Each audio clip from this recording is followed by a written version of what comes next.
ça me va droit au cœur. Bah, c'est vrai que tu vois, alors après, moi je suis toujours honnête aussi, dès le début, j'ai dit sur la chaîne, il y a pas de prétention à l'objectivité dans ce que je fais, hein. Il y a une ligne éditoriale, évidemment, il y a des enjeux et des sujets qui m'intéressent plus que d'autres. J'ai pas de prétention non plus à faire une chaîne entre guillemets «scientifique» au sens propre.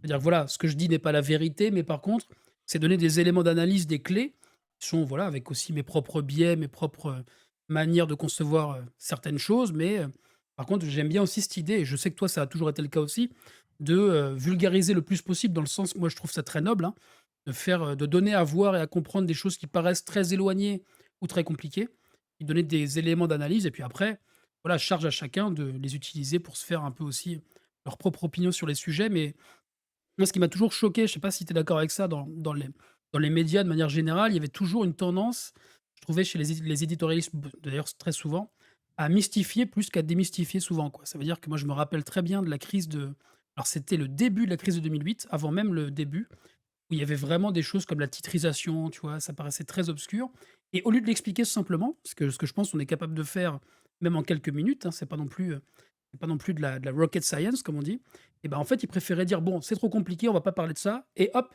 ils avançaient sur leurs arguments de fond, tu vois? Et ça me posait vraiment un problème, quoi. Moi, j'ai toujours été persuadé qu'on pouvait expliquer des mécanismes, des idées, les mettre en discussion de manière relativement vulgarisée, quoi, et quitte à ne pas être d'accord.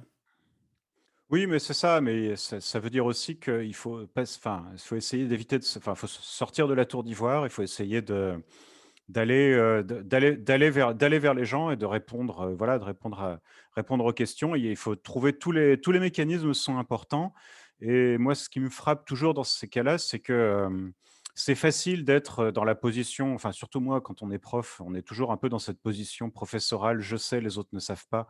C'est très facile de se mettre un peu là-dedans et de tourner un peu en roue libre, Mmh. mais je trouve que enfin, voilà, rentrer dans le dialogue et bah, ça permet de voir que, c'est pas une histoire de sophistication ou d'absence de sophistication et c'est vraiment important d'essayer de voilà, de, de discuter, d'être, voilà, de pas hésiter à bousculer un petit peu ses positions, se confronter. Donc j'espère que enfin, je sais qu'avec toi, et avec le public, j'imagine va enfin, est en train de voilà, quand je regarde par là, c'est que je regarde le Ouais, chat sur mon téléphone à côté, hein, j'ai voilà, bien vu.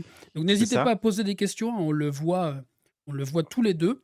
Et moi de toute façon je les note dans un coin de ma tête et je te les reposerai au fur et à mesure et j'imagine que le sujet de ce soir va amener beaucoup de questions. Il y a une première question d'ailleurs, je ne sais pas si c'est indiscret, mais c'était juste aussi pour te la poser à toi. Quel âge tu as, Alexandre? C'est une excellente question parce que ça me paraît une très bonne manière de commencer, parce que surtout quand tu parles de, l'opposition entre les baby boomers et les millennials, c'est très bien d'être dans la génération oubliée qui est entre les 2, c'est-à-dire en plein milieu de la génération X. Donc, voilà, donc, moi, je suis né en même temps que la crise du pétrole, hein, en 1973. Ah oui, Je peux même rajouter d'autres, voilà, je peux rajouter d'autres éléments. J'ai fait une, enfin voilà, j'ai eu le bac en 90. Je suis rentré, dans une grande école de la République, en 1992, dont je suis sorti en 1996 et ensuite, j'ai travaillé dans différents établissements comme prof. J'ai d'abord été au Conservatoire des arts et métiers. Ensuite, j'ai passé 13 ans chez les militaires, ce qui ne se voit pas avec ma coupe de cheveux spéciale confinement. tu racontes des fois ta ton passage chez les militaires et c'est vrai que c'est vraiment intéressant. C'est assez marrant de ce que Bah, tu racontes parfois sur Twitter là-dessus. c'est un je dirais que c'est un milieu qui gagne vraiment à être connu quand on ne le connaît pas du tout. C'est pas forcément voilà, sans forcément adhérer et cetera, mais c'est vraiment un milieu qui mérite, qui mérite d'être connu. Voilà, bref, voilà et puis, bah, depuis ensuite, après enfin voilà, il y a maintenant, 8 ans, j'ai quitté les militaires pour aller dans l'université de Lille, mon institution maintenant, dans laquelle, bah, j'enseigne depuis, l'économie. J'ai toujours enseigné l'économie, voilà. Donc voilà, point de vue âge, je suis, dans le sandwich, dans le voilà, tu vois? Je regarde les missiles passer entre, les millennials et les boomers, Tu n'es pas un vrai et boomer, dit-on dans le chat et non, ah non, non, non, je le revendique, voilà, est-ce si, que est-ce que est-ce que quelque part être boomer, c'est pas dans la tête? Moi, je pense que dans ma tête, je suis un peu un boomer, on va pas se mentir. J'ai des réflexes de boomer, j'ai des habitudes de boomer, voilà, en tout cas, c'est ce que ma je compagne me pense répète alors, souvent. bah, à vrai dire, alors je vais te dire, moi, voilà ce qu'est ma définition. Je me trompe peut-être et cetera, mais je pense que être boomer, c'est considérer que l'événement central, culturel, enfin le principal événement de ton existence, c'est mai 68 et la contre-culture et cetera. Je dirais qu'être, génération X, c'est que ton événement central, c'est la chute du mur de Berlin. C'est tu vois, il y a eu l'avant, l'après, Mmh c'est le mh. truc, auquel tu t'es toujours voilà. Je pense ensuite que ça, c'est génération X. Je pense ensuite que millennials, c'est peut-être le 11 septembre et la crise financière, Ouais. ce qui est pas gay de base, hein, voilà. Et pour ceux d'après, c'est peut-être, je sais pas, l'iPhone? Je sais pas. Mais j'aime bien définir plus les générations comme ça, par rapport à un événement et un acte, qu'essayer de trouver des, dates précises qui se voilà. Quand tu dis, par exemple, tu vois, même j'avais 2 parents qui avaient des âges enfin, mes 2 parents sont d'âge un peu différents. Ma mère était plus jeune, mon père plus âgé et mon père disait toujours: «Moi, je suis pas un boomer». Moi, mon expérience centrale, c'est la Seconde Guerre mondiale. C'est Eh oui, pas, oui. voilà et alors qu'il y avait pas tant que ça de différence d'âge entre les 2, mais enfin voilà, si on veut rentrer dans ce jeu des générations et j'aurai l'occasion de dire après que ça ressemble pas forcément, enfin, je vais critiquer ce concept, mais si je voulais lui donner un sens, je dirais que c'est plus une question d'auto tu sais, c'est un peu comme la classe moyenne. Tu dis: «J'appartiens à la classe moyenne» ou alors: «J'appartiens pas à la classe moyenne». Tu vois? Il y a une forme d'autodéfinition et je pense que l'autodéfinition, c'est un petit peu par ça. C'est-à-dire, qu'est-ce que je considère comme l'événement central qui a le plus, caractérisé et défini mon histoire? Eh oui, oui, non, mais c'est vrai que cette histoire d'autodéfinition, c'est marrant que tu dises ça parce qu'on a parlé des classes sociales un petit peu, hier, en faisant un peu les grands éléments théoriques chez Marx à l'époque. Puis on avait discuté avant la fameuse histoire des 4 000 € là, où c'était à partir de Mmh, ça qu'on a commencé à réfléchir à ça. Et c'est vrai qu'en fait, quand tu regardes un peu plus en profondeur tout ça, cette question d'appartenance de classe ou pas, c'est aussi une question d'autodéfinition et de définition sociale quoi, de ce qu'on est, de là où on se situe. On est toujours le on est toujours la classe moyenne de quelqu'un. On se revendique comme classe moyenne ou pas. On se revendique mmh aussi comme, bah, personne ne se revendique comme riche. C'est assez rare. Tout le monde pense qu'il mh. fait partie de cette classe moyenne et du coup, par contre, aujourd'hui, pas grand monde se revendique comme boomer. C'est c'est un peu pareil. C'est plutôt une insulte, je pense. Mais du coup, c'est assez intéressant, ouais. Et alors attends, on a lu les 2 petits textes de Maxime, comment il s'appelle? Sbailly, je crois, hein, si je dis pas de Oui, bêtises. oui, le Et fondateur de ou le patron de Génération Libre, je crois. c'est ça, think tank libéral, nous disait Le Figaro pour nous préciser des fois qu'on ait raté le truc. Et alors, pourquoi tu nous as donné ces 2 textes à lire? Alors, parce que, Maxime Sbaïs, c'est quelqu'un que j'apprécie par ailleurs, enfin, avec des désaccords et cetera, mais c'est quelqu'un qui a une réflexion enfin voilà, ça fait partie de gens qui réfléchissent. On peut être d'accord ou pas d'accord, mais ça fait partie des gens avec qui on peut être d'accord pour ne pas être d'accord, je dirais et bah, c'est quelqu'un qui est très, très engagé sur cette question de l'âge et sur ce discours qui est un discours dont je vais parler un petit peu tout à l'heure, dans la présentation que je t'ai envoyée. Ouais. Autour de cette idée de, finalement enfin, dans c'est un libéral, hein, il y a pas voilà, c'est un représentant de la droite libérale, mais son argument autour du système social, c'est que finalement le système social est une forme de redistribution à sens unique d'une génération, en l'occurrence les boomers, vers les jeunes.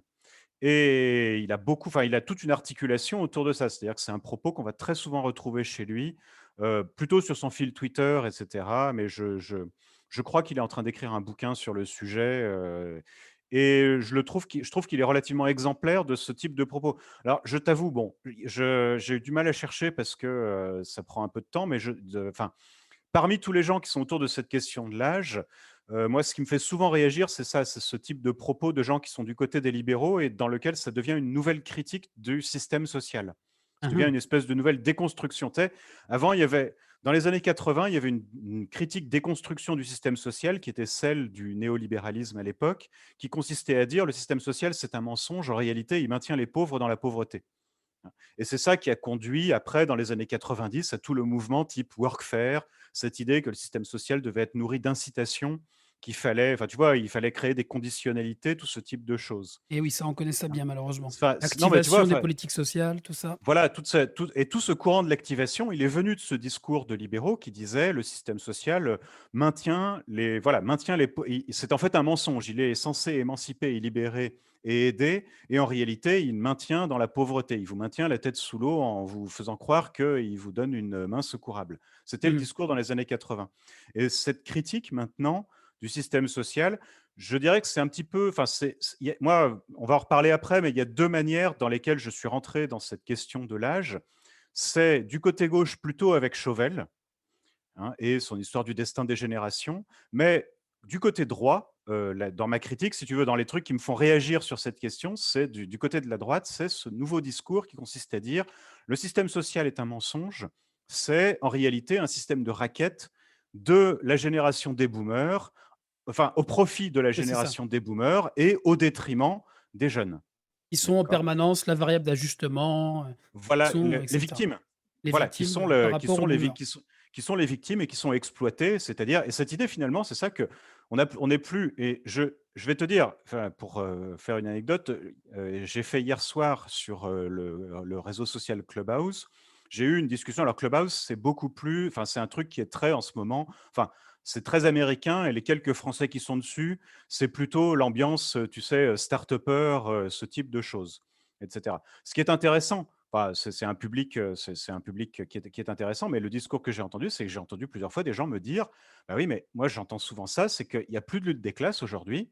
La nouvelle lutte des classes, c'est la lutte des âges». D'accord, Hein, hein. et le nouveau problème, il y a plus de lutte des classes, il y a les riches, les pauvres, certes, et cetera, mais le vrai problème, les vrais riches, c'est les boomers, et les vrais exploités, c'est les jeunes. Et tout ce discours, voilà, c'est ce qui me frappe dans ce discours, et c'est ça que, si tu veux, me correspond à ma position, moi, qui aime bien me mettre un peu dans la situation où je me fais taper dessus par tout le monde. Mais c'est que c'est un discours qu'on entend à gauche et à droite. À droite, c'est un nouveau discours qui se traduit entre autres par par une critique envers le système social. Ça, c'est nouvelle critique de droite du système social, et la critique de gauche, enfin, il y a une critique de gauche aussi autour de ce type de discours. Et on peut, enfin, si tu veux, qu'on aille plus dans le détail de ce type de choses, mais moi, c'est ça qui m'intéresse. Et je C'est veux bien que, que tu dises 2 mots sur la critique de gauche justement, celle de Chauvel parce qu'elle est pas très, très connue je pense, par tout le monde. Est-ce que bah, tu pourrais juste en dire quelques mots sur cette histoire de destin des générations?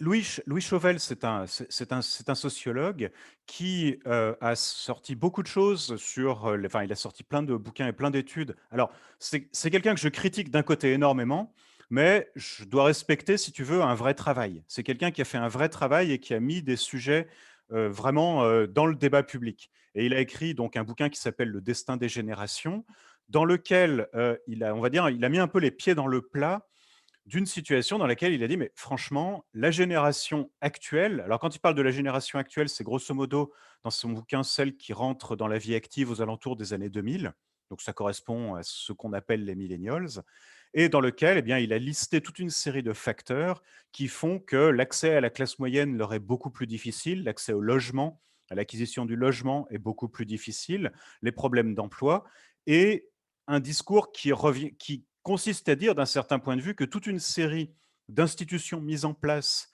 à l'époque antérieure, et donc enfin, il effectue une comparaison entre, d'un côté, donc les générations du baby boom et et la série de chances que ces générations ont pu avoir par rapport aux générations type rentrant dans la vie active en 2000, qui n'ont pas du tout ce type de chance, et qui donc dit, bah là, on est là ici face à un vrai problème de ce qu'on a des destins très différenciés, et si on voulait agir, il faudrait agir dans ce sens-là. Voilà. Mmh. Est-ce qu'il y a Et pas une part de vrai là-dedans, tu vois, typiquement? Parce que c'est vrai que c'est plus difficile l'accès à la propriété pour les plus jeunes. Est-ce que c'est pas vrai aussi que les patrimoines les plus importants sont détenus en majorité quand on regarde le profil type sur l'INSEE de qui détient les patrimoines, c'est quelqu'un qui est plutôt un homme, plutôt âgé, au-dessus de 60 ans et cetera? Est-ce qu'il y a pas quelque chose de juste là-dedans? alors, c'est tout à fait juste, et c'est un point qui est c'est un point qui est très important, si tu veux. Mon discours ne consiste pas du tout à dire les jeunes l'ont trop facile, parce que ça, c'est aussi un discours qu'on entend beaucoup, Ah oui, hein. Là oui, ça aussi, oui. tu allumes CNews, il y a des commentateurs qui nous font tout le temps, voilà, tu sais, les commentateurs nés en 1955, Et alors qui ce que te oui, disent c'est ça. voilà, de mon temps, voilà, hein, tous ces jeunes qui n'ont pas fait la guerre d'Algérie, qui n'ont pas connu Alors les alors que non plus, ils ont rien tranchées en connu de tout ça, 17, ça c'est fantastique, et ouais. voilà, et qui te disent: «Oh là là, vraiment, c'est les petites natures, de quoi ils se plaignent», et cetera, et cetera. Voilà, et c'est pas du tout mon propos, on est bien d'accord là-dessus, Oui, non, c'est pas mon propos. Je pense que c'est vraiment très important d'admettre, et enfin, je sais pas comment tu veux organiser le truc, parce que je t'ai envoyé ma petite ah oui, bah, tu me dis quand tu présentation, veux que je le montre, hein, j'ai juste à changer de scène comme on dit. Tu me dis et je les montre, Bah, écoute, tu je te propose, si ça te va, je te propose qu'on commence par cet aspect-là justement, consistant à dire que la vérité, c'est que les jeunes ont une, existence difficile et tout ce problème, enfin, toute cette question du ouh là, vrai enfin, la liste des problèmes des jeunes qu'on pourrait présenter. Ça va, tu y arrives ou ouais, ouais, attends, ça c'est juste que j'ai fait une bêtise, on ne te voit plus correctement. ouh Bouge là, pas, mon Dieu, mes je oreilles se vais sont élargies. je vais régler ce problème, comme je pourrais. Voilà. Non, bah, ça a l'air pas mal. Hop, attends, bouge pas. Qu'est-ce qu'il me Voilà. fait lui? Ah, il faut que je me tourne comme ça? Non, non, c'est bon, tu ne bouges pas, je OK, m'occupe de tout. parfait. Parfait, très bien, je te laisse, régler ta technique. Ce sera pas parfait et malheureusement, je ne suis pas un technicien à la base, mais tu vois, on Non, non, développe de mais nouvelles qualifications, à l'usage. t'inquiète pas, ça va aller. Voilà, on te Ça va, voit on va comme y ça. arriver. Voilà, bah, écoute, non, mais de toute façon, à la limite, si tu mets la liste, on peut voilà. Ah, parfait, impec. Voilà, j'ai l'air d'être passé dans un tuyau, j'ai l'air Je d'être passé je dans un suis tuyau, mais c'est désolé, parfait. je ne C'est te montrerai parfait, pas sous ton meilleur c'est jour parfait. Envoie la page suivante, s'il te et plaît, hop là. qui ne veut pas venir. Oui, ça y est, elle est là. Ah oui, il y a toujours un petit décalage, hein, Ah entre ce que OK, tu vois et ce que je fais, excuse-moi. d'accord, parce qu'attends, moi, je voulais la lire en même temps, mais attends, mais je vais la chercher de mon côté. La difficile Merci. situation de la jeunesse. Donc déjà, tu commences Voilà. par ce constat.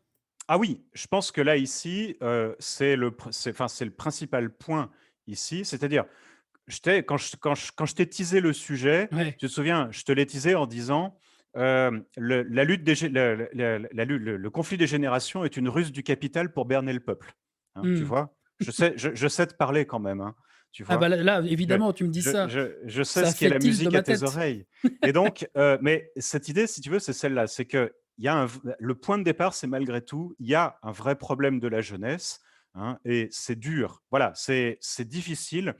Moi, enfin, par rapport à tes ce discours, les jeunes d'aujourd'hui, machin, enfin, moi, j'ai des étudiants, je vois la difficulté que rencontrent mes étudiants, le courage qu'ont ces étudiants. Ça fait 1 an, c'est pour certains qui sont en confinement avec des cours en ligne tout le temps et cetera, qu'ils essayent de se bagarrer dans ce type d'environnement, qui voient qu'on sort de master, c'est impossible de trouver un stage, que, enfin, C'est c'est cata vraiment ouais, enfin, c'est vraiment je veux catastrophique. dire, Ouais. rien que là, si tu veux, rien que sur la situation de maintenant, moi, enfin voilà, j'ai des messages d'étudiants qui me disent: «J'y arrive plus, j'en ai ras-le-bol, j'en peux plus».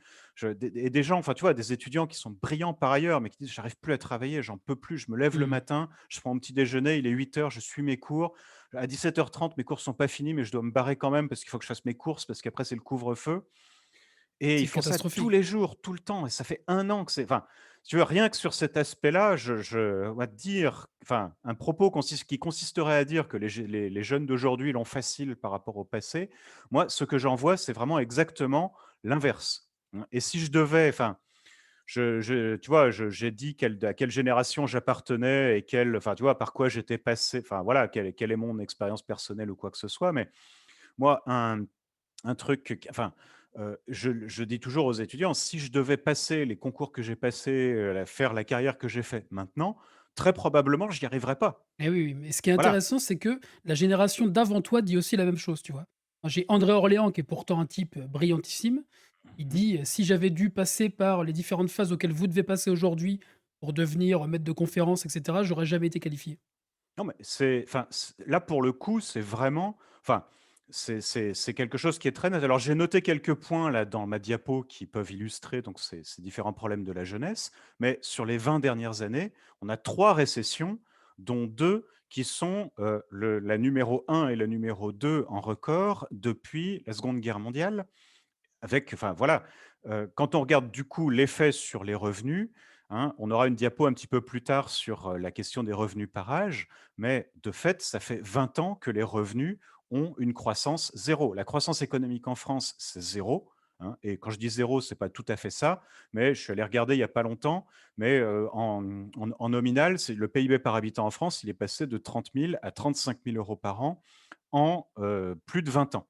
D'accord? Ce qui fait une croissance annuelle de l'ordre de 0,6-0,7. C'est l'épaisseur du trait En plus, par c'est une rapport à moyenne. ce qu'il y a pu y avoir avant et c'est une moyenne, voilà, c'est-à-dire que c'est une moyenne par rapport au PIB. Donc Ouais, ouais. enfin, du point de vue des revenus, on n'a jamais je pense pas qu'il y ait enfin, depuis là, pour le coup, plusieurs générations, une situation dans laquelle aussi longtemps on a une croissance des revenus zéro, on n'a jamais vu une situation comme celle-là.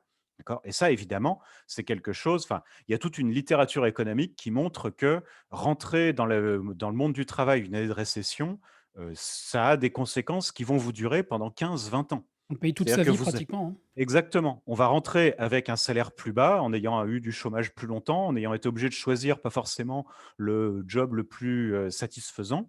Du coup, bah, on attaque avec un salaire plus bas. Ensuite, bien souvent, il y a des mécanismes internes dans les entreprises d'indexation. Même si tu changes de travail, la première question qu'on va te poser, c'est: «Bah, vous touchiez combien dans votre ancien travail?» Et on va savoir la vraie réponse. Le résultat, c'est que c'est vraiment quelque chose qui a des conséquences sur le très long terme, quel que soit le niveau du diplôme. Mmh. Donc ça veut dire qu'on est en train de regarder une vague là qui va se poursuivre pour les gens pendant extrêmement longtemps. On a parlé de cet aspect-là aussi, la question de l'inflation scolaire. Alors il y a plusieurs termes par rapport à ça, hein, sur autour de cette idée d'inflation scolaire. Ça, c'est un concept le terme a été utilisé par Marie Durubella, qui est sociologue, qui consiste à dire que pour finalement des situations d'emploi, enfin une structure des emplois disponibles qui n'a pas bougé, on a des nécessités en termes de diplômes qui ont explosé. Je veux dire, les instituteurs que j'avais moi quand j'étais à l'école primaire avaient le bac. Mmh. Aujourd'hui, instituteur, c'est bac plus 5. Hein. Complètement. Avocat, même chose, une explosion.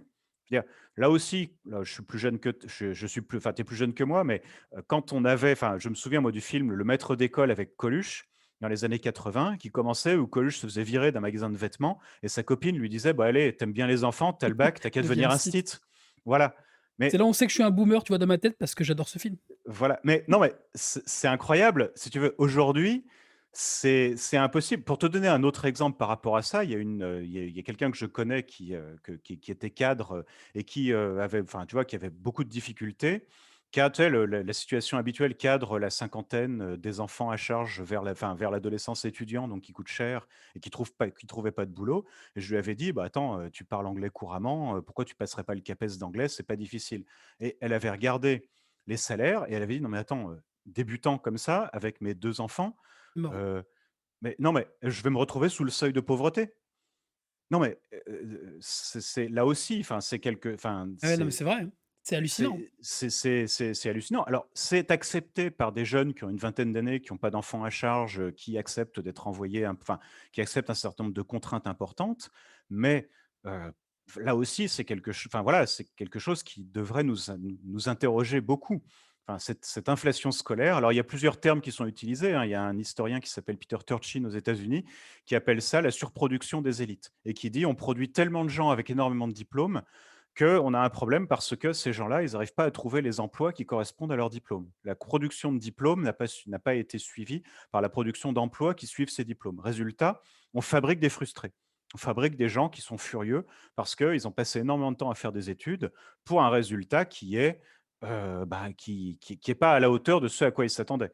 Nous, on est moins concernés que par ça en France, mais aux États-Unis, tu peux te retrouver à avoir 100 ou 150 000 de dettes derrière le dos pour ensuite te retrouver dans un job qui, ne permet certainement pas de payer ce genre de choses. Hein. Oui, et c'est Alors ce que nous propose, notre ami Stanislas Guérini, hein, d'endetter nos jeunes. Alors c'est que 10 000 € certes, mais quand même, non il mais propose un petit prêt c'est pour les enfin, jeunes. c'est ça aussi enfin voilà, ça aussi quoi, voilà, ce qu'on va faire, c'est que dans un premier temps, on va créer des études beaucoup plus chères. Et il y a tout un propos qui va autour de ça et après on va dire aux jeunes: «Mais vous inquiétez pas, on vous fera des prêts, hein, comme ça vous». Enfin, c'est vraiment, ça aussi enfin voilà, cette inflation scolaire, c'est un énorme problème. Un autre aspect, c'est l'accès au logement. L'acquisition des logements, le prix du logement a littéralement explosé depuis les années 2000, au point que c'est devenu quelque chose qui est extrêmement difficile d'accès. Hein, j'ai enfin d'un point de là, pour le coup, heu, décider qu'après ses études, quand on a travaillé pendant 3, 4 ans, on peut, décider d'acheter sa maison, de faire construire ou de s'acheter un appartement et cetera. Je ne parle même pas de l'Île-de-France, c'est littéralement inaccessible. Sans Complètement. capital initial, c'est quelque chose qui est inaccessible. La mobilité sociale, on a des indicateurs qui ont plutôt tendance à être grippés, d'accord, avec des discriminations durables, ce type de choses. Je ne parle pas du Covid qui est quand même quelque chose qui pèse d'un poids extrêmement lourd sur la jeunesse. Les étudiants, bah, quelle vie ils ont? Tous ces étudiants qui décrochent, enfin tous ces jeunes qui décrochent de leurs études, les taux de dépression. Je ne vais pas rentrer dans tous les chiffres, là c'est très facile de les trouver, mais les taux de dépression sont absolument effarants.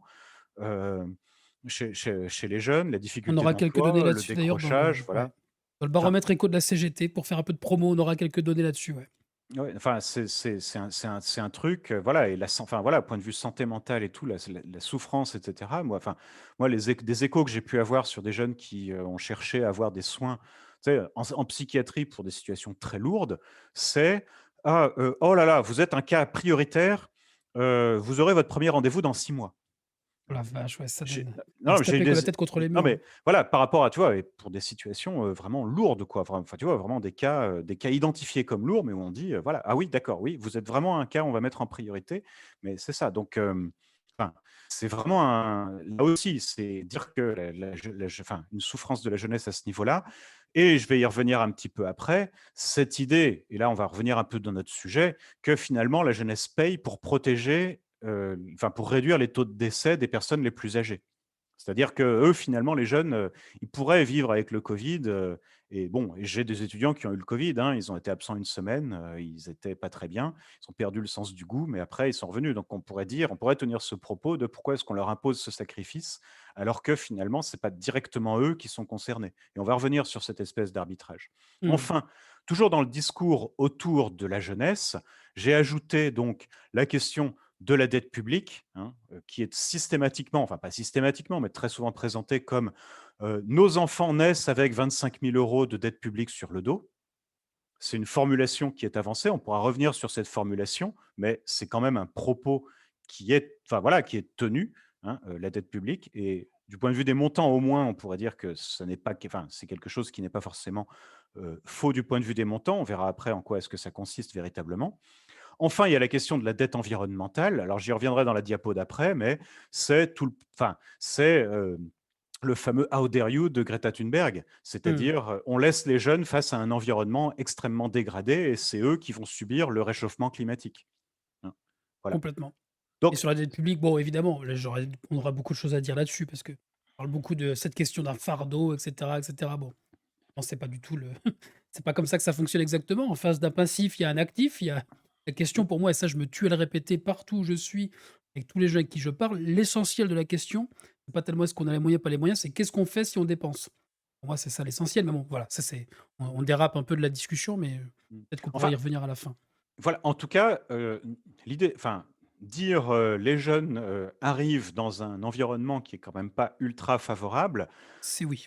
Voilà, c'est clairement enfin, c'est clairement ça ça c'est clairement un propos qu'on peut tenir. Alors, est-ce que tu pourrais passer maintenant à la diapo Mais suivante? bien sûr mon cher. Parce que Hop, voilà, j'attends qu'elle bouge parce que j'ai vu qu'il y avait le petit décalage, on y est déjà. voilà. La lutte des Et c'est âges? Point d'interrogation. voilà et donc sur cette question, c'est là que je voulais formuler cette idée que cette situation des jeunes est bien souvent formulée sous la forme une exploitation d'une génération, des générations jeunes par les générations plus âgées, d'accord? Pas tellement la mienne, parce que la génération X, tout le monde s'en fout, mais plutôt les baby boomers en particulier, qui ont eu tous les avantages, maintiennent leur position et ça, il y a plein d'aspects qui sont un petit peu anecdotiques, mais on va toujours te dire, voilà: «Ah mais Michel Drucker, quand est-ce qu'il prend sa retraite?» Enfin, tu vois? Ça va de ce type de choses, quand est-ce que ces gens vont laisser la place?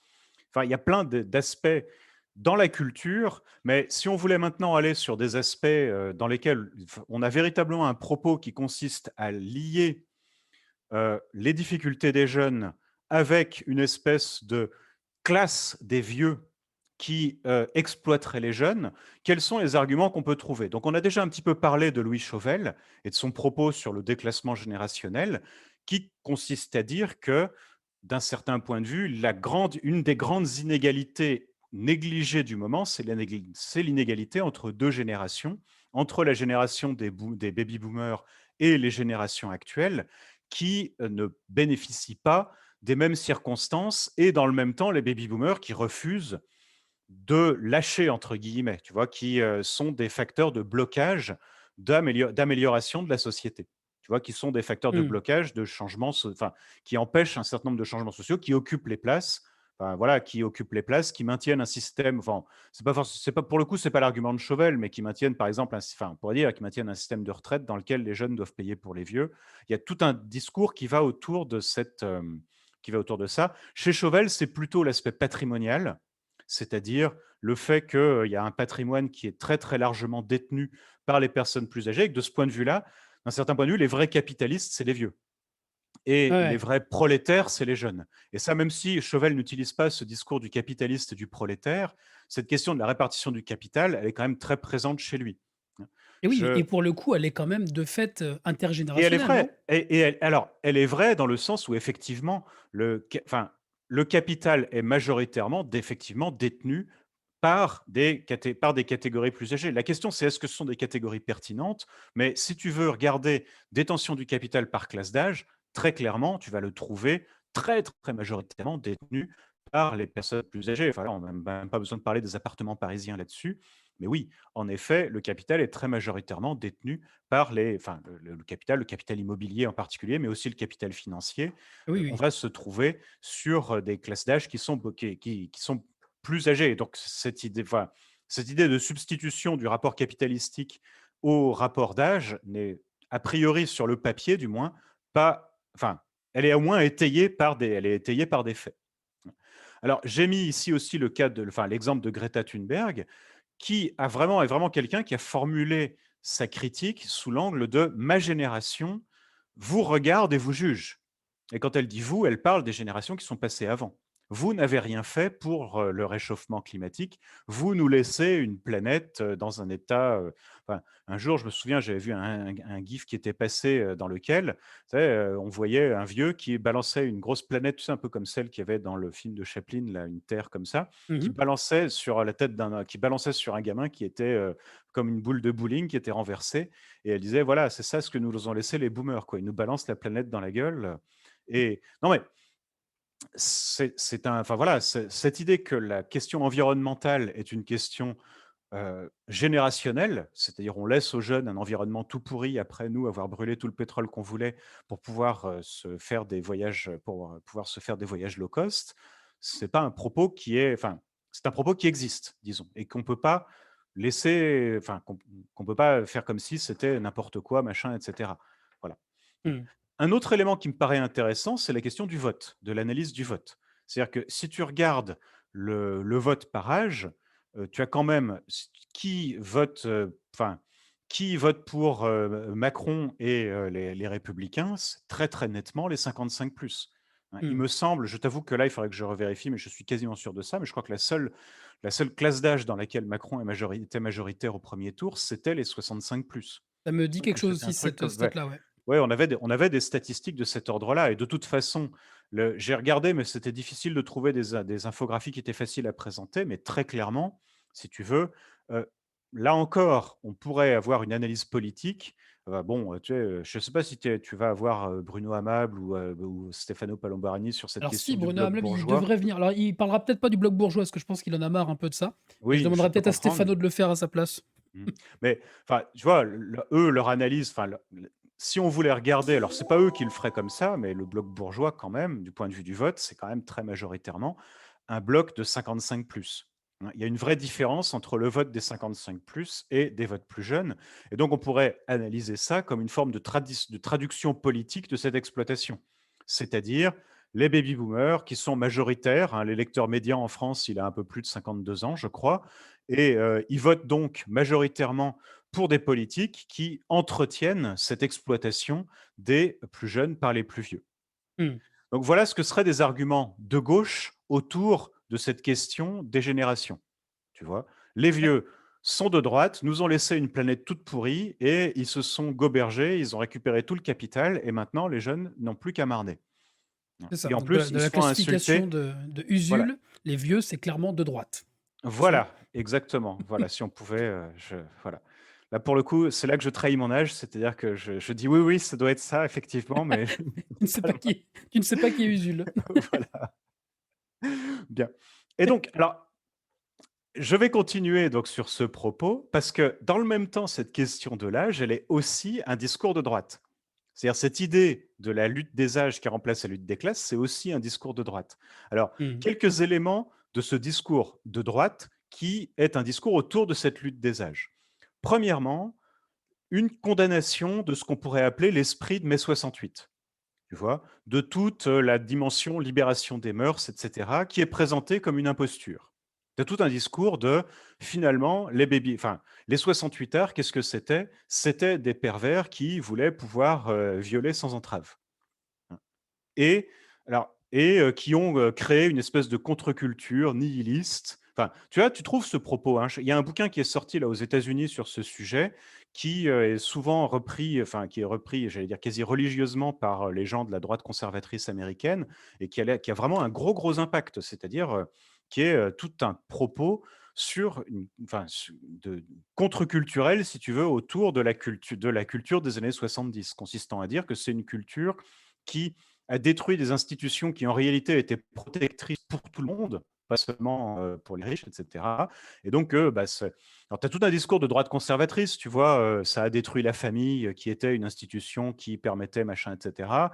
Ça a permis d'avoir des prédateurs sexuels qui ont pu, se livrer à toute leur, à tout ce qu'ils voulaient, sous l'angle de, je suis une personne libérée, etc., etc. Donc, tu as tout ça, tu as aussi toute une critique de l'esprit et de la mentalité tech aux États-Unis.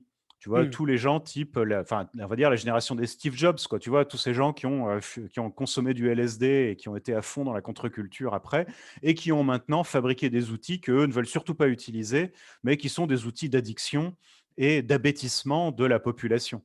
Tu vois? Donc il y a Mmh. toute une, ça c'est un vrai discours, c'est un vrai discours de droite qui existe, tu vois? Mmh. Ça fait partie de cette dimension autour des générations. Si on veut en sortir, et là je pense que tu as dû trouver ça dans les textes de Maxime Sbaïs, c'est la question des retraites, tu vois? Les retraites qui sont interprétées comme une redistribution pure d'une génération vis-à-vis des autres, Mmh. hein, et de fait, si tu veux, là, si on veut regarder l'argument, de manière objective, c'est vrai que, les taux de cotisation aujourd'hui pour les retraites sont beaucoup plus élevés que les taux de cotisation de quelqu'un qui aurait commencé à travailler en 1970 et qui aurait pris sa retraite en 2010. Mmh. Quelqu'un qui a pris sa retraite, enfin, tu vois, quelqu'un qui a commencé à travailler en 70, qui prend sa retraite vers 2010, et bah, cette personne a peu cotisé comparativement à ce qu'une personne qui commencerait à travailler en 2010 et qui travaillerait ensuite, le ferait.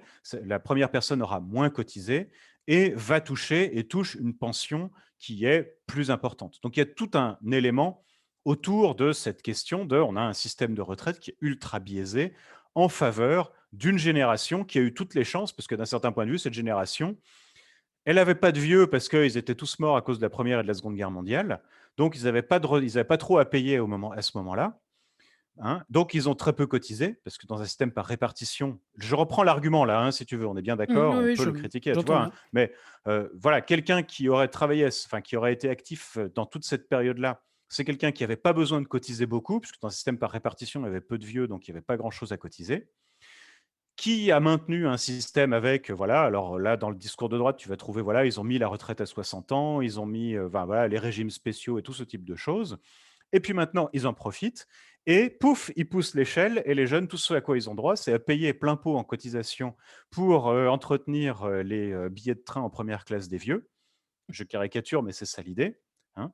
Mmh. Et les jeunes, ils ne pourront jamais bénéficier de ce genre de choses parce que voilà, les vieux, non seulement ils n'ont pas fait, enfin, toujours pour rester dans l'argument, non seulement ils n'ont pas fait assez de gosses parce que, enfin, c'est pour ça que c'est un argument de droite, voilà, tu vois, contraception, machin et tout, ils n'ont pas fait assez de jeunes, ils n'ont pas fait assez de gosses pour, payer leur retraite et puis maintenant, eh bien, ils nous jettent l'échelle et puis ils nous disent: «Maintenant, tu payes petit jeune».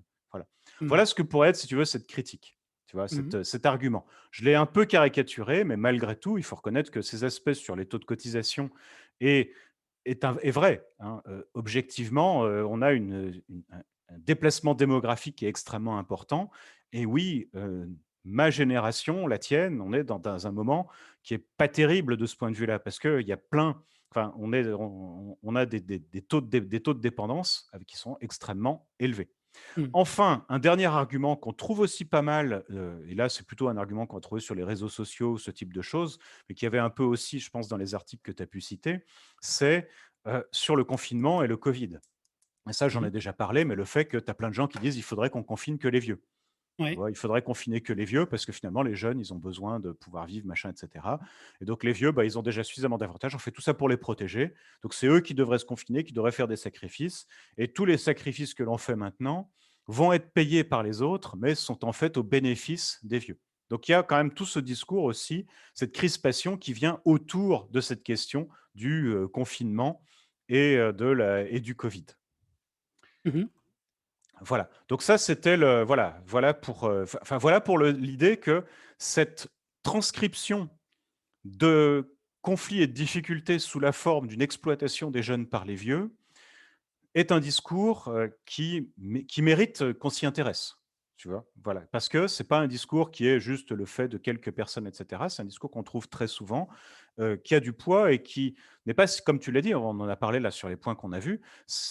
Quand on regarde les faits, ben, objectivement, on va dire les faits sont les faits, je dirais pas les faits sont têtus, mais les faits donnent une certaine, enfin, donnent, donnent du poids à ce type d'argument.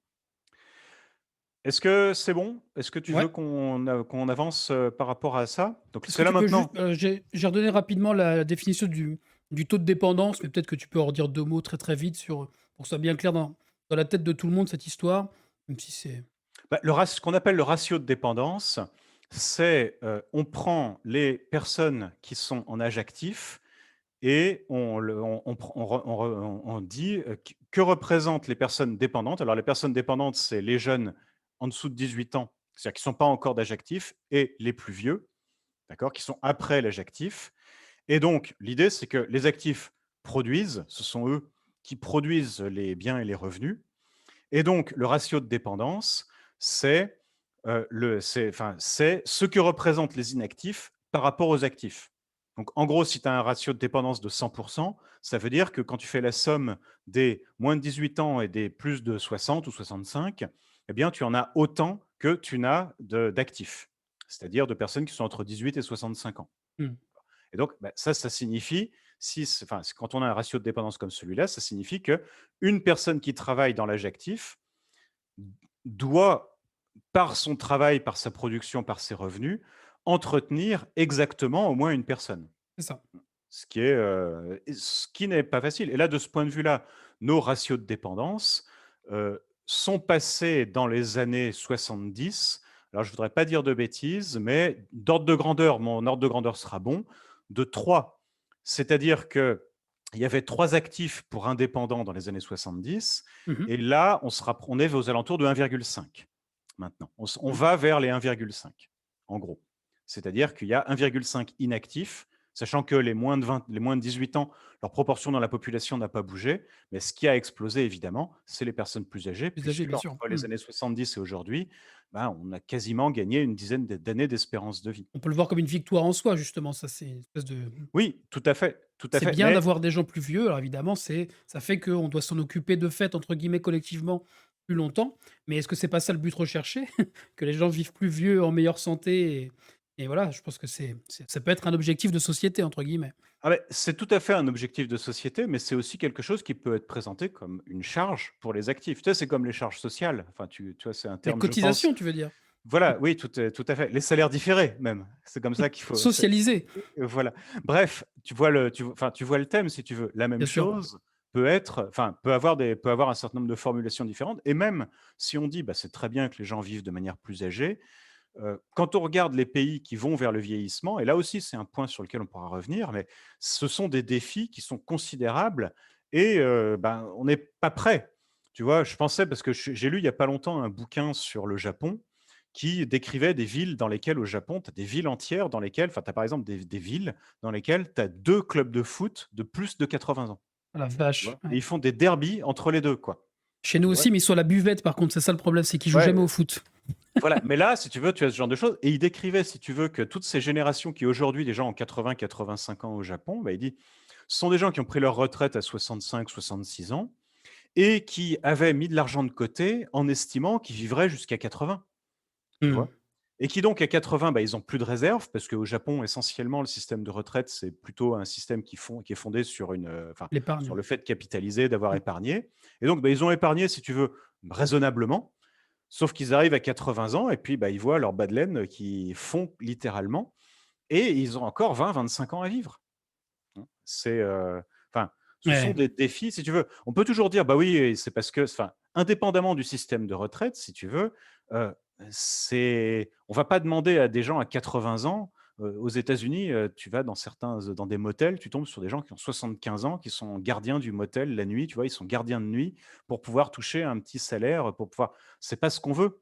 Mais d'un autre côté, ça pose la question parce que, quand tu as autant de gens aussi âgés, bah, c'est vrai, qu'est-ce qu'on fait? Enfin, tu vois, même si on dit: «C'est bien» et cetera, il y a toute une forme de solidarité, de société qui est à construire autour de ça Complètement. et Ah, c'est un enfin vrai voilà. défi et puis d'autant plus que notre économie, alors bon ça c'est un peu discuté, mais tend de plus en plus à ressembler à ce qu'a vécu le Japon aussi à partir des années 90 quoi, avec, cette espèce voilà de basse pression permanente, de taux d'intérêt qui sont faibles, de création monétaire importante et cetera et on est peut-être en train de se japoniser, enfin en tout cas il y a des discussions là-dessus qui sont intéressantes, ouais. Est-ce qu'on va ressembler, petit à petit à l'économie japonaise? Mais c'est peut-être un peu hors du sujet. Non, non, on va avoir l'occasion d'y revenir, mais pour l'instant donc, bah, écoute, je te propose qu'on passe à la diapo suivante dans Bah, elle est laquelle je vais déjà commencer affichée. à elle est déjà affichée, c'est magnifique. Très bien, bah, écoute, je vais l'afficher chez moi aussi. Donc, cette question du destin, donc du destin des générations, c'est-à-dire, est-ce que les générations, ça existe? Alors d'abord, ici, je voudrais insister sur un point qui est très important sur cette question de l'âge.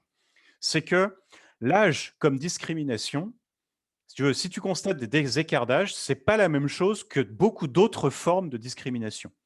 Je m'explique. Si tu arrives dans une entreprise, tu constates que les femmes touchent un salaire 20% inférieur aux hommes pour un travail équivalent. Tu peux dire c'est de la discrimination. Tu vois ce que je veux dire? Enfin, Mmh. voilà, c'est clair. Autre possibilité, tu vas dans une entreprise et tu constates que les gens qui ont un patronyme nord-africain touchent 15% de moins que les autres. Tu vois, là aussi, tu soupçonnes une dimension de discrimination. Par contre, tu arrives dans une entreprise et tu constates que les salariés qui sont là depuis 25 ans touchent plus, même s'ils font pas forcément autant de travail, peut-être même moins que ceux qui arrivent tout juste. Pourquoi est-ce que c'est différent?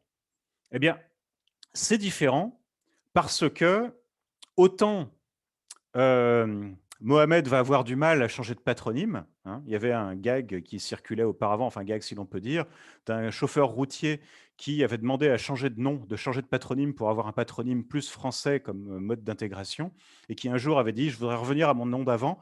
Pourquoi? Parce que, les flics arrêtent pas de m'arrêter, ils pensent que j'ai des faux papiers. Hein, voilà. Donc et je ne sais pas si cette histoire est vraie, mais je trouve qu'elle est tu vois, elle est assez symptomatique En de tout ce cas, elle que dit quelque chose du pays, elle c'est sûr. voilà, elle dit non, mais elle dit quelque chose de ce que peut être une forme de discrimination. Et là, pour le coup, on est vraiment dans de la discrimination au sens strict. Quand on parle de ce type de questions, du racisme ou du sexisme, on est dans une discrimination. Mais Mmh. par rapport à l'âge, on est dans une situation différente parce que l'âge, on parle de moi dans 20 ans, si tu veux. Le jeune salarié peut regarder la personne qui est là depuis 20 ans dans la maison et se dire: «Bah, c'est moi dans 20 ans». Tu vois? Mmh. Dans la fonction publique française, par exemple, c'est tout à fait comme ça. Il y a dans la fonction publique française des écarts de rémunération qui sont liés à l'âge, d'accord? Mais qui sont liés en fait à l'ancienneté qui sont liés à l'ancienneté. Mmh Mais mh. ce ne sont pas des choses qui ont le même problème de légitimité. Tu vois? C'est pas des choses qu'on peut traiter et aborder de la même façon que que des discriminations traditionnelles. Si tu dis: «Les vieux ont un avantage par rapport aux jeunes», si tu veux, c'est pas la même chose que de dire: «Les hommes ont un avantage par rapport aux femmes». Quand je dis un avantage, tu sais, c'est une Oui, oui. institution qui favorise, et cetera, hein. Ce que je veux dire, c'est que là, tu peux te dire: «Bah, d'un certain point de vue, c'est un choix de société sur la forme de vie qu'on va avoir tout au long de son existence». Tu vois? Et Mmh. donc, eh bien, on va tous passer par le stade de enfant, jeune, actif, personne âgée et donc cette institution qui favorise les vieux aujourd'hui, j'en bénéficierai après. C'est ça. Peut-être que je vais mourir entre-temps, bien sûr, on n'est pas enfin, c'est évident. Mais on peut dire que c'est pas du tout le même consensus social autour de ces questions qu'une situation dans laquelle, tu vois, que par exemple les discriminations hommes-femmes, tu vois? Hein? Complètement. Oui, oui. Les femmes, tu vois, enfin, tu comprends, moi, c'est vraiment ça, c'est un aspect qui est très important, c'est que traiter ça comme une discrimination classique, c'est, tu vois, comme un privilège d'une catégorie par rapport à une autre, c'est oublier qu'on va passer par toutes ces catégories. Mmh. Donc, dès ce point de vue-là, alors comment est-ce que du coup l'argument est retourné? Il est retourné en disant: «Oui, mais toutes les générations n'ont pas eu la même chose». Hein, et on va définir des générations et on va dire, bah oui, voilà, il y a des générations qui ont eu des avantages par rapport à d'autres et c'est là que se trouve l'inégalité. C'est-à-dire, en d'autres termes, toi et moi, on n'aura pas la retraite de nos parents. Tu vois? Parce que, on n'a pas eu les mêmes avantages qu'eux ont pu avoir. Ce serait ça une sorte de reformulation Ouais, de cet argument et donc c'est pour ça qu'on n'est pas sur les vieux, les jeunes, mais on est plutôt sur les générations, les unes par rapport aux autres. Donc ça, c'est le premier point, si tu veux. C'est que quand on dit les vieux, les jeunes, déjà, on oublie que c'est pas les vieux, les jeunes. C'est éventuellement, peut-être, on peut se poser la question de génération, mais c'est pas les vieux, les jeunes, comme on pourrait traiter les hommes, les femmes ou, le racisme. Ça, c'est ouais. un premier point important. Un deuxième point important, c'est que la construction des générations est une construction un peu artificielle. C'est-à-dire, on dit la génération X, OK, enfin, j'ai donné ma définition au début de ce que Mmh. pourrait être une construction des générations. Mais ça reste quelque chose qui, est-ce que ça traduit véritablement un destin commun pour des gens? Tu vois, de la même façon que tous les gens qui ont vécu dans les années 70 n'ont pas passé leur temps habillés en hippie à franges, en fumant des pétards, Bah, c'est ça. euh, C'est tout le c'est monde. exactement ce qu'il disait aussi Maxime, Sbailly dans son papier. Il disait: «Les jeunes qui vagabondent, qui voyagent» et cetera. Et j'ai dit en commentaire: «Oui, enfin ça, c'est les jeunes qui sont comme toi, qui ont fait une école de commerce, qui ont une année à l'étranger, une année sabbatique et cetera». C'est pas le cas de tous les jeunes, donc du coup, c'est là où effectivement ça gomme les classes sociales, quoi, hein. Bah, voilà, il y a une dimension. Enfin, quelles sont les catégories, enfin, quelles sont en réalité les catégories pertinentes? Mmh. Et même si tu veux raisonner en termes d'âge et de moment par rapport à des événements qui seraient un petit peu symptomatiques pour des générations, eh bien, le raisonnement en termes de génération n'est pas si significatif que ça, parce que c'est beaucoup plus fractal que ça. Et ça, c'est quelque chose qui est très très connu dans l'étude des inégalités, hein. Les inégalités sont beaucoup plus fractales, elles ne répondent plus tout à fait aux catégories simples qu'on pouvait envisager avant, hein. Il y a eu plein de gens qui ont travaillé sur cette question de la multiplicité de la nature des inégalités. Et Est-ce que moi, tu peux si on juste veut dire en 2 secondes ce que tu veux dire par fractal concrètement? eh bien, c'est-à-dire que si fractal, ça veut dire que tu te dis: «Je vais regarder, 2 catégories», tu vois? Ben, ensuite, je vais regarder l'une des 2 catégories, par exemple la catégorie des favorisés et à l'intérieur des favorisés, je vais trouver encore autant d'inégalités qu'entre les 2 premières catégories et puis après, je vais encore prendre les favorisés, je vais encore trouver autant d'inégalités, tu vois? Mmh. Et donc ça veut dire que plus on se rapproche du niveau de détail, plus on rajoute des détails, si tu veux, et plus on trouve encore des éléments Mmh. et de ce point de vue-là, hem on pourrait prendre un élément. C'est que ce que j'avais marqué, par exemple, l'entrée, ce qu'ont mesuré les économistes, et là, il y a plein de travaux là-dessus, c'est que l'année d'entrée dans la vie active, c'est très déterminant et c'est pas la génération. Et moi, je vais prendre un exemple, là, je prends un exemple qui est proche des miens, mais je prends les gens qui, comme moi, on va dire, sont rentrés dans la vie active dans les années 1990. D'accord? Mmh. Tu rentres dans la vie active en 93-95. C'est la merde totale. 12% de chômage, on n'a jamais vu ça. La pire récession depuis la Seconde Guerre mondiale, c'était le cas à l'époque, hein. Mmh. Voilà. Et voilà, la crise du Crédit Lyonnais, il y avait déjà des crises bancaires à l'époque. Enfin, c'était objectivement vraiment difficile. Tu rentres ensuite dans la vie active entre 97 et 2000, tu arrives dans le boom Internet, Bulle etc. internet, ouais, c'est ça, donc tu Mais la quantité de gens sont rentrés dans des boulots à ce moment-là, qui ont, enfin, tu sais, qui ont eu tout de suite des bons salaires ou qui ont pu accumuler plein de capital.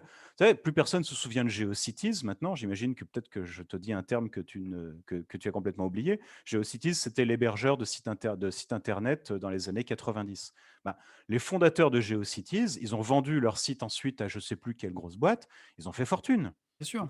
La fondatrice de Caramel, hein, elle est sortie de son école de commerce, elle a fondé Caramel, qui était le Hotmail français, elle l'a revendu à je ne sais plus qui pour un prix énorme, et elle est devenue millionnaire, tu Mmh. vois. Donc, c'est ça que je veux dire par cette dimension fractale. Rien que sur l'année, d'une année à l'autre, tu as des grosses différences. Euh, Tu rentres dans un autre secteur d'activité, tu rentres dans la finance en 2001, tu te fais recruter dans la finance en 2001, tu vois, Mmh. bah, tu te fais 8 ans d'appendice reproducteur en or, Ouais, hein. complètement. Non, mais de gros bonus, de trucs comme ça, Ouais, hein, ouais. et j'en Je ai doute. connu. Non, mais moi, j'ai connu des gens comme ça qui sont rentrés vers cette période-là dans le secteur de la finance, hein, et qui, en 2010, se sont dit: «Oh, c'est le bordel maintenant, c'est plus intéressant, je me casse et je vais me mettre à élever des chèvres dans le Larzac», hein. Non, mais C'est ça. non, mais parce qu'ils avaient fait ils avaient fait fortune, et donc en gros, ils ont le revenu, tu vois, ils ont le revenu de base, donc ils sont tranquilles, et cetera. Mais donc, par secteur d'activité, même par entreprise, et ça, c'est quelque chose qui est aussi mesuré par les économistes. C'est-à-dire que selon l'entreprise dans laquelle tu rentres, tu as des écarts qui sont considérables. Je veux dire, les gens qui sont les ingénieurs informatiques en France qui sont allés travailler chez Bull à un certain moment dans les années 90 par rapport à ceux qui sont allés travailler chez Apple, par rapport à ceux qui sont allés chez Microsoft ou chez IBM, on a des écarts énormes à ce moment-là, tu vois? Mmh. Et donc, heu, c'est beau du coup, les choses sont beaucoup plus compliquées qu'une espèce de destin des générations. Parce Ouais, qu'à l'intérieur d'une génération, bah, ça dépend de l'année, tu vois? Si tu te dis: «Je vais regarder les millennials», ben, même chez les millennials qui sont rentrés dans la vie active, on va dire, à la fin des années 90 jusqu'à peu près maintenant, bah, même chez eux, c'est différent, hein.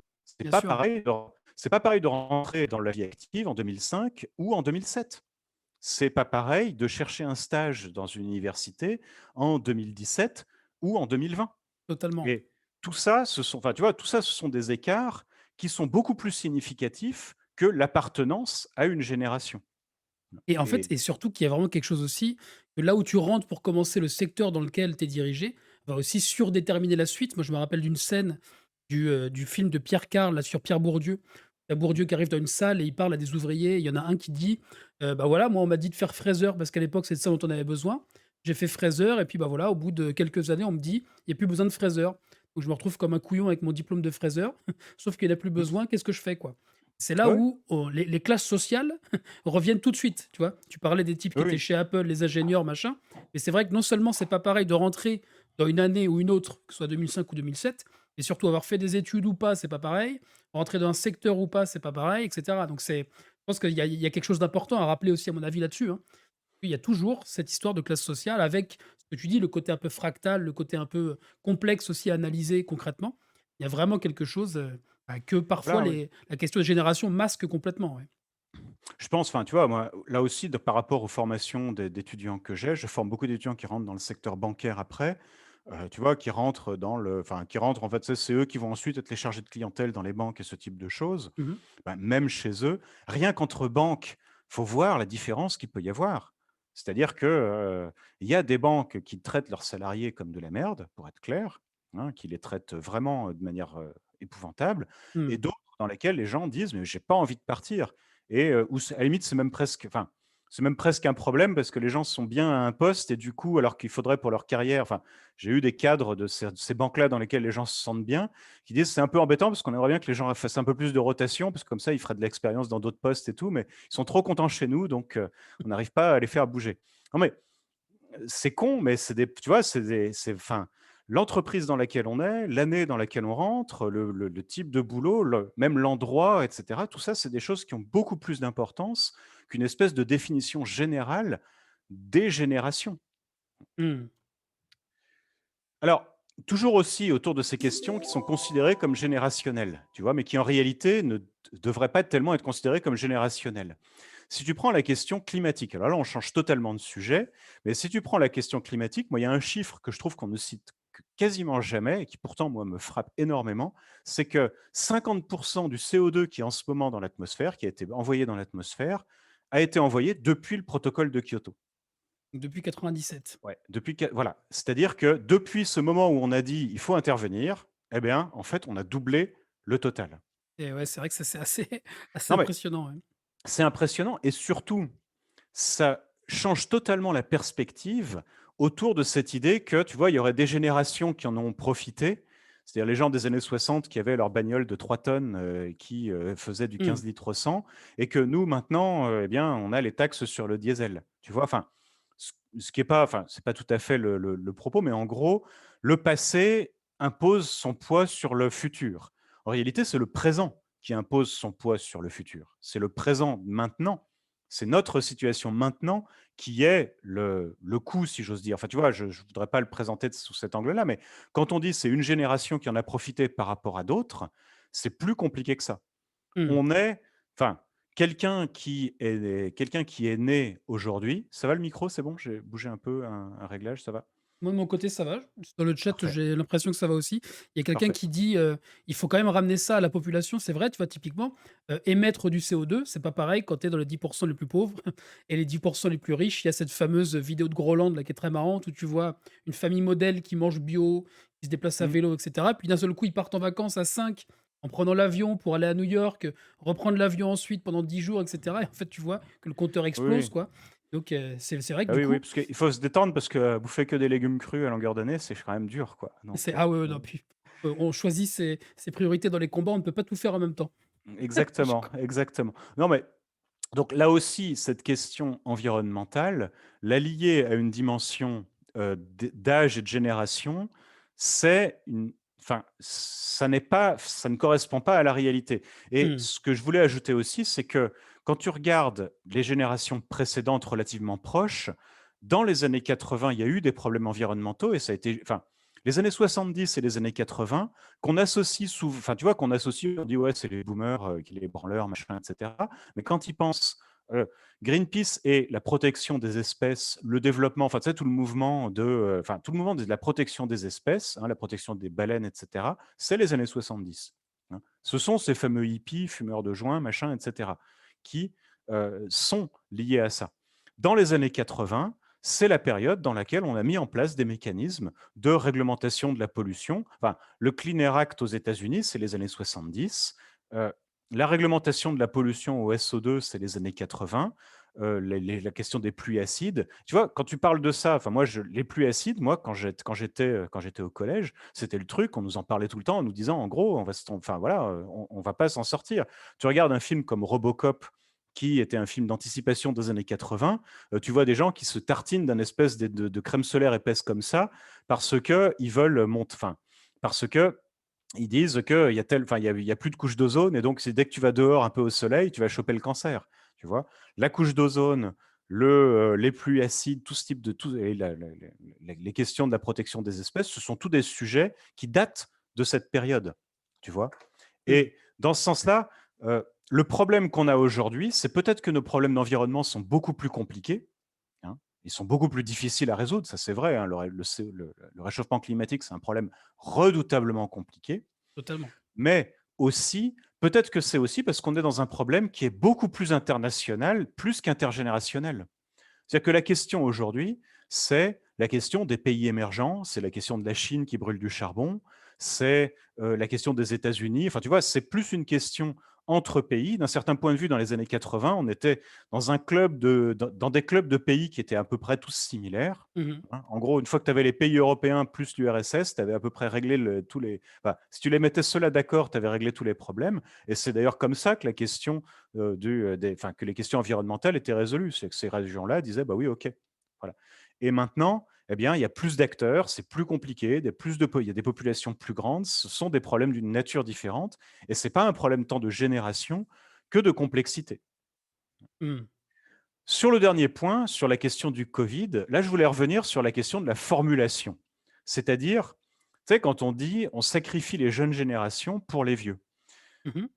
Ça, c'est quelque chose qu'on entend tout le temps, mais en réalité, moi, je me dis toujours, enfin, en France, et ça, et vraiment, autant moi, mes deux ministres de tutelle, qui sont le ministre de l'Éducation nationale et celle de l'enseignement supérieur, si je les voyais avec leur tête baladée au bout d'une pique, je pense que je ne serais pas entièrement mécontent. Mais d'un autre côté, quand tu regardes un des éléments de nos arbitrages et de nos sacrifices, c'est qu'en France, à part au début, le premier confinement, on a gardé les écoles ouvertes. Tu vois, on a décidé que les écoles, c'était vraiment la dernière ligne. Tu vois, fermer les écoles, c'est vraiment le truc qu'on fait en dernière extrémité. Et quand ils pensent, ça, c'est un sacrifice de la société pour les enfants. Parce que dans les pays dans lesquels on ferme les écoles, et quand on, enfin voilà, fermer les écoles, c'est les priver d'apprentissage. Tu sais, et je trouve, moi, j'aime pas cette formulation qui consiste à dire ouais, l'école c'est les garderies et on l'a gardée ouverte juste parce que comme ça, on peut obliger les parents à marner en télétravail chez eux. Honnêtement, moi, j'ai fait du travail télétravail, et cetera, et bon, j'ai aussi reçu les cours, on a reçu chez moi les cours pour les enfants et tout. Ben, les enfants, ils ont du mal à apprendre chez leurs parents et tout. Enfin, un stit, c'est un vrai métier, quoi. Ah oui, oui, Euh, c'est clair, hein. donc, les enfants qui ne vont pas à l'école, c'est des vrais enfin, c'est des pertes qui sont lourdes et à un âge où c'est très, très dur, quoi, hein, De l'année où rattraper tu es ensuite censé les années, l'année où tu es censé apprendre les tables de multiplication, si tu dois les rapprendre l'année d'après, enfin, c'est des c'est des apprentissages qui sont, vraiment, pour le coup, tu sais, on peut discuter sur plein de choses, mais ça, c'est vraiment l'indispensable et d'un certain point de vue, on a en ce moment une surmortalité de 400 personnes par jour avec le Covid. On pourrait très bien formuler la situation dans laquelle on est maintenant en disant: «On accepte 400 vieux qui meurent par jour pour que les enfants puissent continuer d'aller à l'école». Tu vois? On une pourrait manière de formuler le non, problème, mais ouais. je ne dis pas que c'est une bonne formulation, mais c'est une formulation de notre arbitrage de maintenant qui n'est pas moins vraie que celle qui consiste à dire, on garde, tu vois, on permet aux vieux d'aller faire leurs courses, et on oblige, les jeunes à ne pas aller au restaurant. Enfin, tu vois? Mmh.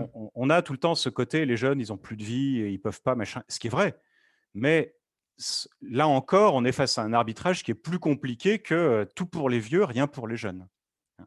Ouais, ouais. C'est plus compliqué que ça. Mais par contre, tu vois, le deuxième arbitrage, enfin l'arbitrage que je t'ai décrit là maintenant, sur le fait on subit, enfin, on accepte une certaine mortalité pour que les enfants puissent aller à l'école, je pense que tu verras jamais personne dire les choses sous cet angle-là.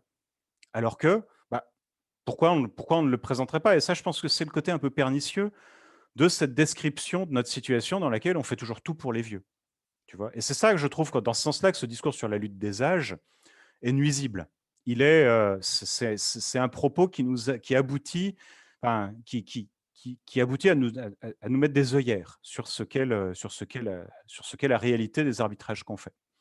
On peut passer à la diapo suivante parce Mais que bien sûr. j'ai 2 petites diapos, puis après voilà, si on veut encore un petit peu discuter, mais n'hésite pas, hein, si tu veux qu'on Hop. reprenne d'autres points. Non, non, mais c'est très clair et surtout ça pose vraiment plein de questions. Le chat réagit pas mal et c'est intéressant parce qu'il y a pas mal de choses qui arrivent en disant: «Ah finalement, c'est vrai que le problème finalement c'est pas les vieux, c'est les vieux riches». Tu vois? Il y a Ouais. des trucs qui se «débloquent» aussi entre guillemets et puis Mmh. enfin la partie sur l'environnement, c'est vrai qu'il y a quand même eu des questions qui étaient sur mais finalement, est-ce que les conséquences seront quand même pas générationnelles? C'est vrai que, bah, de fait, si. Enfin, ça veut dire qu'il y a enfin, ce sont bien les générations, peu importe si on considère que ce soit un bon critère pour, avoir une analyse critique, c'est bien effectivement les générations qui vont venir, qui vont devoir subir concrètement les conséquences de ce qui arrive, quoi, hein. Et en fait, on pourrait même rajouter, en fait, au sein de ces générations, ce ne sera pas tout le monde non plus. Ce sera effectivement d'abord dans les pays qu'on appelle du Sud, même si c'est mal nommé, mais qui seront les plus touchés. Donc là aussi, on voit des histoires de classe sociale, mais au niveau international cette fois. Dans les rapports nord-sud, dans les rapports de production, c'est effectivement ça qui pose problème. Excuse-moi, hein, je te dis juste quelques éléments, Non, non, mais c'est tout quelques à éléments. fait c'est tout à fait ça et je pense que, tu vois, enfin, c'est vraiment dans la thématique je trouve que je trouve dans laquelle je trouve il faudrait essayer de revenir, tu vois? Mmh. Revenir sur cet aspect, heu, des choses plus traditionnelles d'un certain point de vue, tu vois? Les classes, le revenu, le patrimoine, ce sont des dimensions qui sont plus importantes que l'âge. Alors, là, maintenant, justement, je voulais insister aussi sur cet aspect enfin, rideau de fumée de la lutte des âges, c'est-à-dire la lutte des âges et le conflit des générations comme en fait un rideau de fumée qui nous conduit à ne pas regarder des réalités. Si on regarde donc la question du patrimoine, quel est l'élément central sur le patrimoine? C'est vrai, comme on l'a dit, le patrimoine est très largement détenu par des personnes d'âge 55 plus. Mmh. Et il y a même des théories économiques qui t'expliquent pourquoi. C'est parce que ben, tu as des âges dans lesquels tu accumules, tu construis des actifs, et puis après, quand tu es plus âgé, eh bien, c'est le moment où tu vas vendre ton patrimoine parce que tu as des revenus qui sont des revenus du travail qui disparaissent, et donc tu dois utiliser ton patrimoine pour pouvoir maintenir ta consommation. Ça s'appelle la théorie du cycle de De vie. vie. Hein, voilà. Donc, on va dire, c'est pas absurde qu'on se retrouve dans cette situation. Néanmoins, ce qu'on peut noter quand même sur ces aspects patrimoniaux, c'est que on parle beaucoup des inégalités de revenus, mais les inégalités de patrimoine en France sont infiniment plus Ah oui, oui. importantes que les inégalités de revenus. Et sur ces aspects d'héritage, hein, là, pour le coup, alors je dois avouer que je voulais retrouver quelques-uns de ces chiffres là-dessus, mais il y a un je toi, je pense que tu dois pouvoir le retrouver. Il y a un bouquin comme ça qui est sorti à partir d'une thèse sur justement sur ces questions d'héritage. Mmh. Et où tu retrouves quelques chiffres. Alors, je suis désolé, j'ai un trou sur le titre du livre et le nom de l'auteur, mais qui détaille cette question. Voilà, c'est quelqu'un qui est c'est un Piketty boy qui a travaillé sur, Pas Zuckman, c'est pas 16? c'est pas non, c'est ni l'un ni l'autre. Non, non, c'est vraiment en France. C'est un bouquin qui est Ah, c'est pas sorti, Chancel, Lucas Chancel? s non, c'est Lucas, comment il s'appelle? je pense pas. Je Bozio, vois c'est pas Bozio non non plus. plus. Enfin bon, Bon, écoute, on le on retrouvera. retrouvera, mais c'est oui, oui et justement, mais sur sur cette question du patrimoine, la répartition du patrimoine et la question de l'héritage et dans laquelle quand on regarde la fiscalité de l'héritage, elle est pas elle est, elle représente pas grand-chose dans la fiscalité globale, comme fiscalité du patrimoine, Mmh. hein. On pourrait ajouter un autre élément, c'est que quand tu regardes, tu sais, quand tu regardes les statistiques, tu constates que le patrimoine a été très largement, tu sais, c'est ce qu'a montré Piketty, par exemple. C'est que qu'est-ce qui a fait que les inégalités de richesse et de patrimoine ont considérablement diminué? Bah, c'est qu'entre les deux guerres mondiales, la crise, l'inflation, la valeur totale du patrimoine s'est effondrée. Tu Mmh mh. prends la valeur de la capitalisation boursière ou le total du patrimoine immobilier en 1950 par rapport aux revenus, c'est beaucoup moins. C'était l'explication de Piketty dans le fait qu'il disait au 19e siècle, il n'y avait que le patrimoine qui comptait, les revenus du travail, c'était rien. Et au 20e siècle, le revenu du travail, c'était la manière dont on devenait riche. Si tu veux, au 19e Mmh. siècle, devenir riche, c'était épouser une riche héritière, hein. Au 20e siècle, devenir riche, c'était être cadre, hein. Et d'ailleurs, on pouvait noter un élément symbolique, c'était le fait que dans les années 1930, l'année où l'INSEE a changé ses nomenclatures, elle a supprimé la catégorie sociale rentier pour la remplacer par la catégorie sociale cadre. Et donc, non mais c'est important parce que ça a été une époque dans laquelle c'était par le travail qu'on devenait un riche et le patrimoine était un élément qui était moins important. Tu vois? C'était moins même s'il y avait des inégalités de patrimoine, c'était moins significatif Alors et donc qu'aujourd'hui, Piketty rappelle que 70 des patrimoines sont hérités.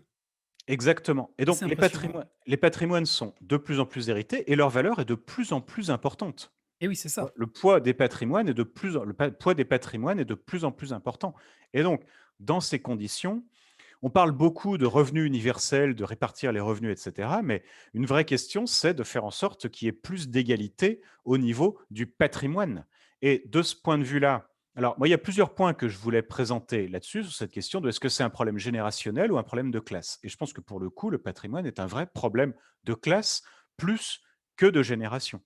Mmh. Si 70 des patrimoines sont hérités, ça veut dire que le vrai problème, ce n'est pas celui qui est sorti d'HEC, qui voudrait s'acheter, son appartement à Paris et qui dit: «Oh là là, ça coûte vraiment cher, même par rapport à mon salaire de 10 000 € par mois, j'ai du mal à pouvoir me l'acheter. Si seulement mes parents voulaient bien lâcher l'appart». Tu vois? Là aussi, j'aime pas caricaturer cet aspect-là, mais tu vois, il peut y avoir cette dimension-là. Il va finir par le toucher, son appartement. Il va finir par le toucher, son logement. La seule raison pour laquelle il ne l'a pas encore véritablement, d'un certain point de vue, c'est que ses parents ont le malheur, ou si je puis dire, de vivre un peu trop vieux, hein. Mais Mmh. ça va finir par lui arriver. Et de ce point de vue-là, on va arriver maintenant au moment où les baby boomers vont finir par décéder, à une énorme transmission du patrimoine. Et là, tel que c'est parti, cette transmission du patrimoine va entretenir et cristalliser des inégalités. Et ça, c'est pas une question de boomer, c'est une question d'inégalités qui sont déjà présentes dans les patrimoines, qui vont se transmettre à la génération d'après, tu vois? Mais, qui ne sont pas du tout une question de boomer versus millennials, qui sont vraiment une question de, millennials de certaines classes sociales par rapport à millennials d'autres classes sociales. Et dans ce sens-là, la vraie question sur le patrimoine, c'est beaucoup plus une question de quelle fiscalité pour l'héritage, quelle redistribution pour le patrimoine. Moi, tu sais, tu connais ma proposition, hein, je dirais, moi, mon idée, c'est qu'à 18 ans, on devrait donner à tous les gens en France 10 000 € en dette publique française. On devrait leur donner 10 000 € d'OAT, tu vois, qu'ils peuvent revendre sur les marchés s'ils veulent, etc. Ils en font ce qu'ils veulent, c'est de la dette publique, mais c'est le pécule de démarrage. Ce serait peut-être pas beaucoup, ce serait peut-être, etc. Mais finalement, c'est beaucoup moins cher que plein de propositions qui sont venues. Mais il y a aussi Branko Milanovic, qui est l'économiste qui est spécialisé dans ces questions d'inégalité, qui, lui, dans son dernier bouquin, il explique la question maintenant, c'est le patrimoine. Et le vrai point, c'est d'arriver à faire en sorte que le patrimoine soit mieux réparti. Alors Et c'est sur aussi ce que cette dit question, Piketty, hein, dans un sens, il dit, «Il faut taxer massivement les patrimoines et les redistribuer» entre guillemets, «le faire circuler». Il propose de redistribuer 125 000 € par personne à 25 ans, je crois que c'est ça l'âge, l'âge auquel il fixe ça, dans son dernier bouquin là, dans les propositions. Et la critique que moi je partage aussi, c'est de dire: «Mais en fait, on va ne faire que reposer le problème aussi environnemental, puisque ça veut dire que, potentiellement, des gens vont aussi consommer énormément».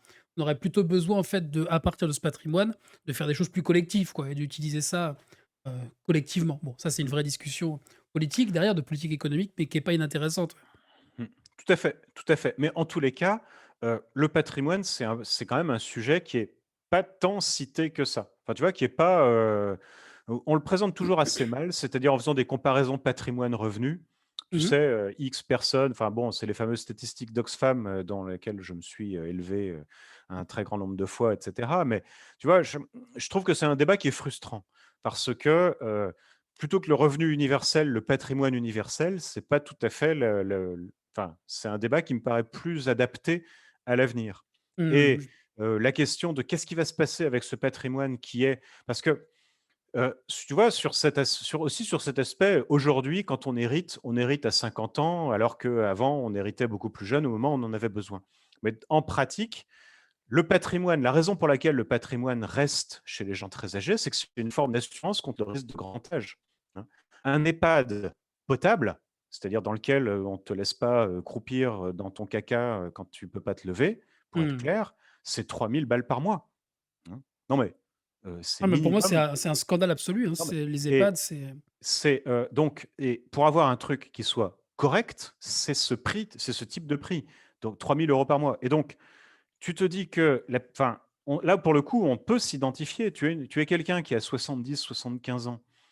Tu t'imagines, à 85 ans, bah, peut-être que tu pourras te retrouver de 85 à 95 ans, grabataire. Tu pas envie de enfin, tu vois, tu as envie d'avoir cette espèce d'assurance qui est ton patrimoine. Tu pas envie de t'as envie de continuer à vivre dans ta maison parce que tu pas envie que ça change et là, tu vois, quand je dis ça, je dis: «Il faut qu'on s'identifie à ça». Si tu veux, il ne faut pas qu'on s'identifie à ça en disant: «Ah oui, c'est les vieux qui ont leur fantaisie et cetera». C'est que nous-mêmes, on aura un jour ce type d'âge-là et comment est-ce qu'on aura envie de vivre à ce moment-là? Qu'est-ce qu'on voudra?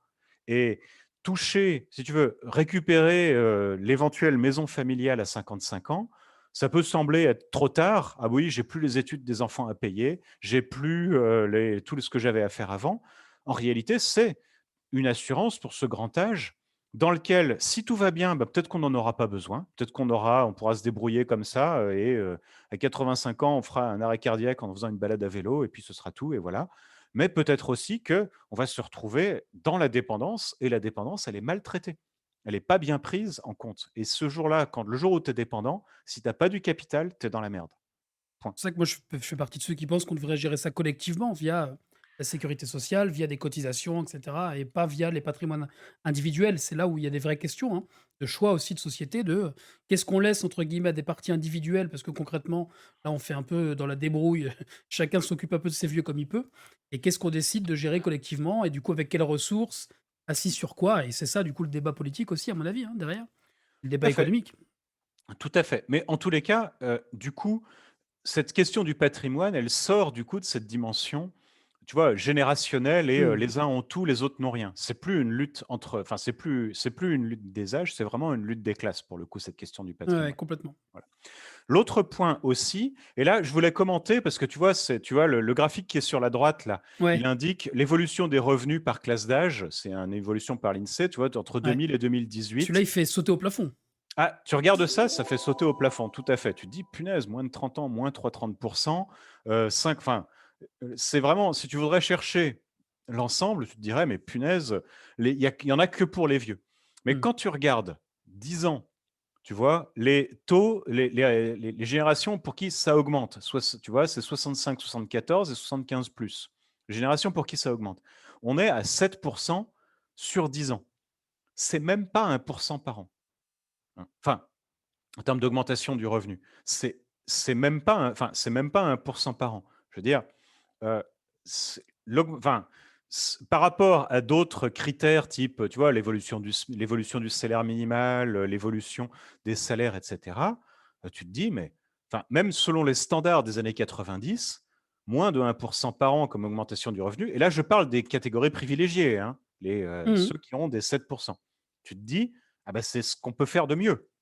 Et là, tu vois, C'est typiquement ce rideau de fumée de la lutte des âges. Tu regardes ce tableau, tu te dis: «Punaise, il y en a que pour les vieux». Puis après, tu réfléchis, puis tu te dis: «Attends, sur l'ensemble de la population française, le revenu médian sur 10 ans n'a augmenté que de 1,19. Mais qu'est-ce que c'est que ça? Enfin, Ouais, qu'est-ce bien que sûr. c'est que ce enfin, tu te dis: «Mais qu'est-ce que c'est que cette augmentation du revenu? Qu'est-ce que c'est que ça?» On est vraiment dans la stagnation intégrale et la raison pour laquelle, on le sait très bien, la raison pour laquelle les plus de 50 ans s'en sortent mieux dans cette période-là, c'est qu'ils ont des revenus qui sont déterminés par des institutions C'est collectives plus ça protectrices, et surtout tu qu'ils vois? dépendent pas directement de la conjoncture. Exactement, qui dépendent pas de la Donc une conjoncture. récession, ça a pas d'impact, en fait, sur les plus vieux, concrètement.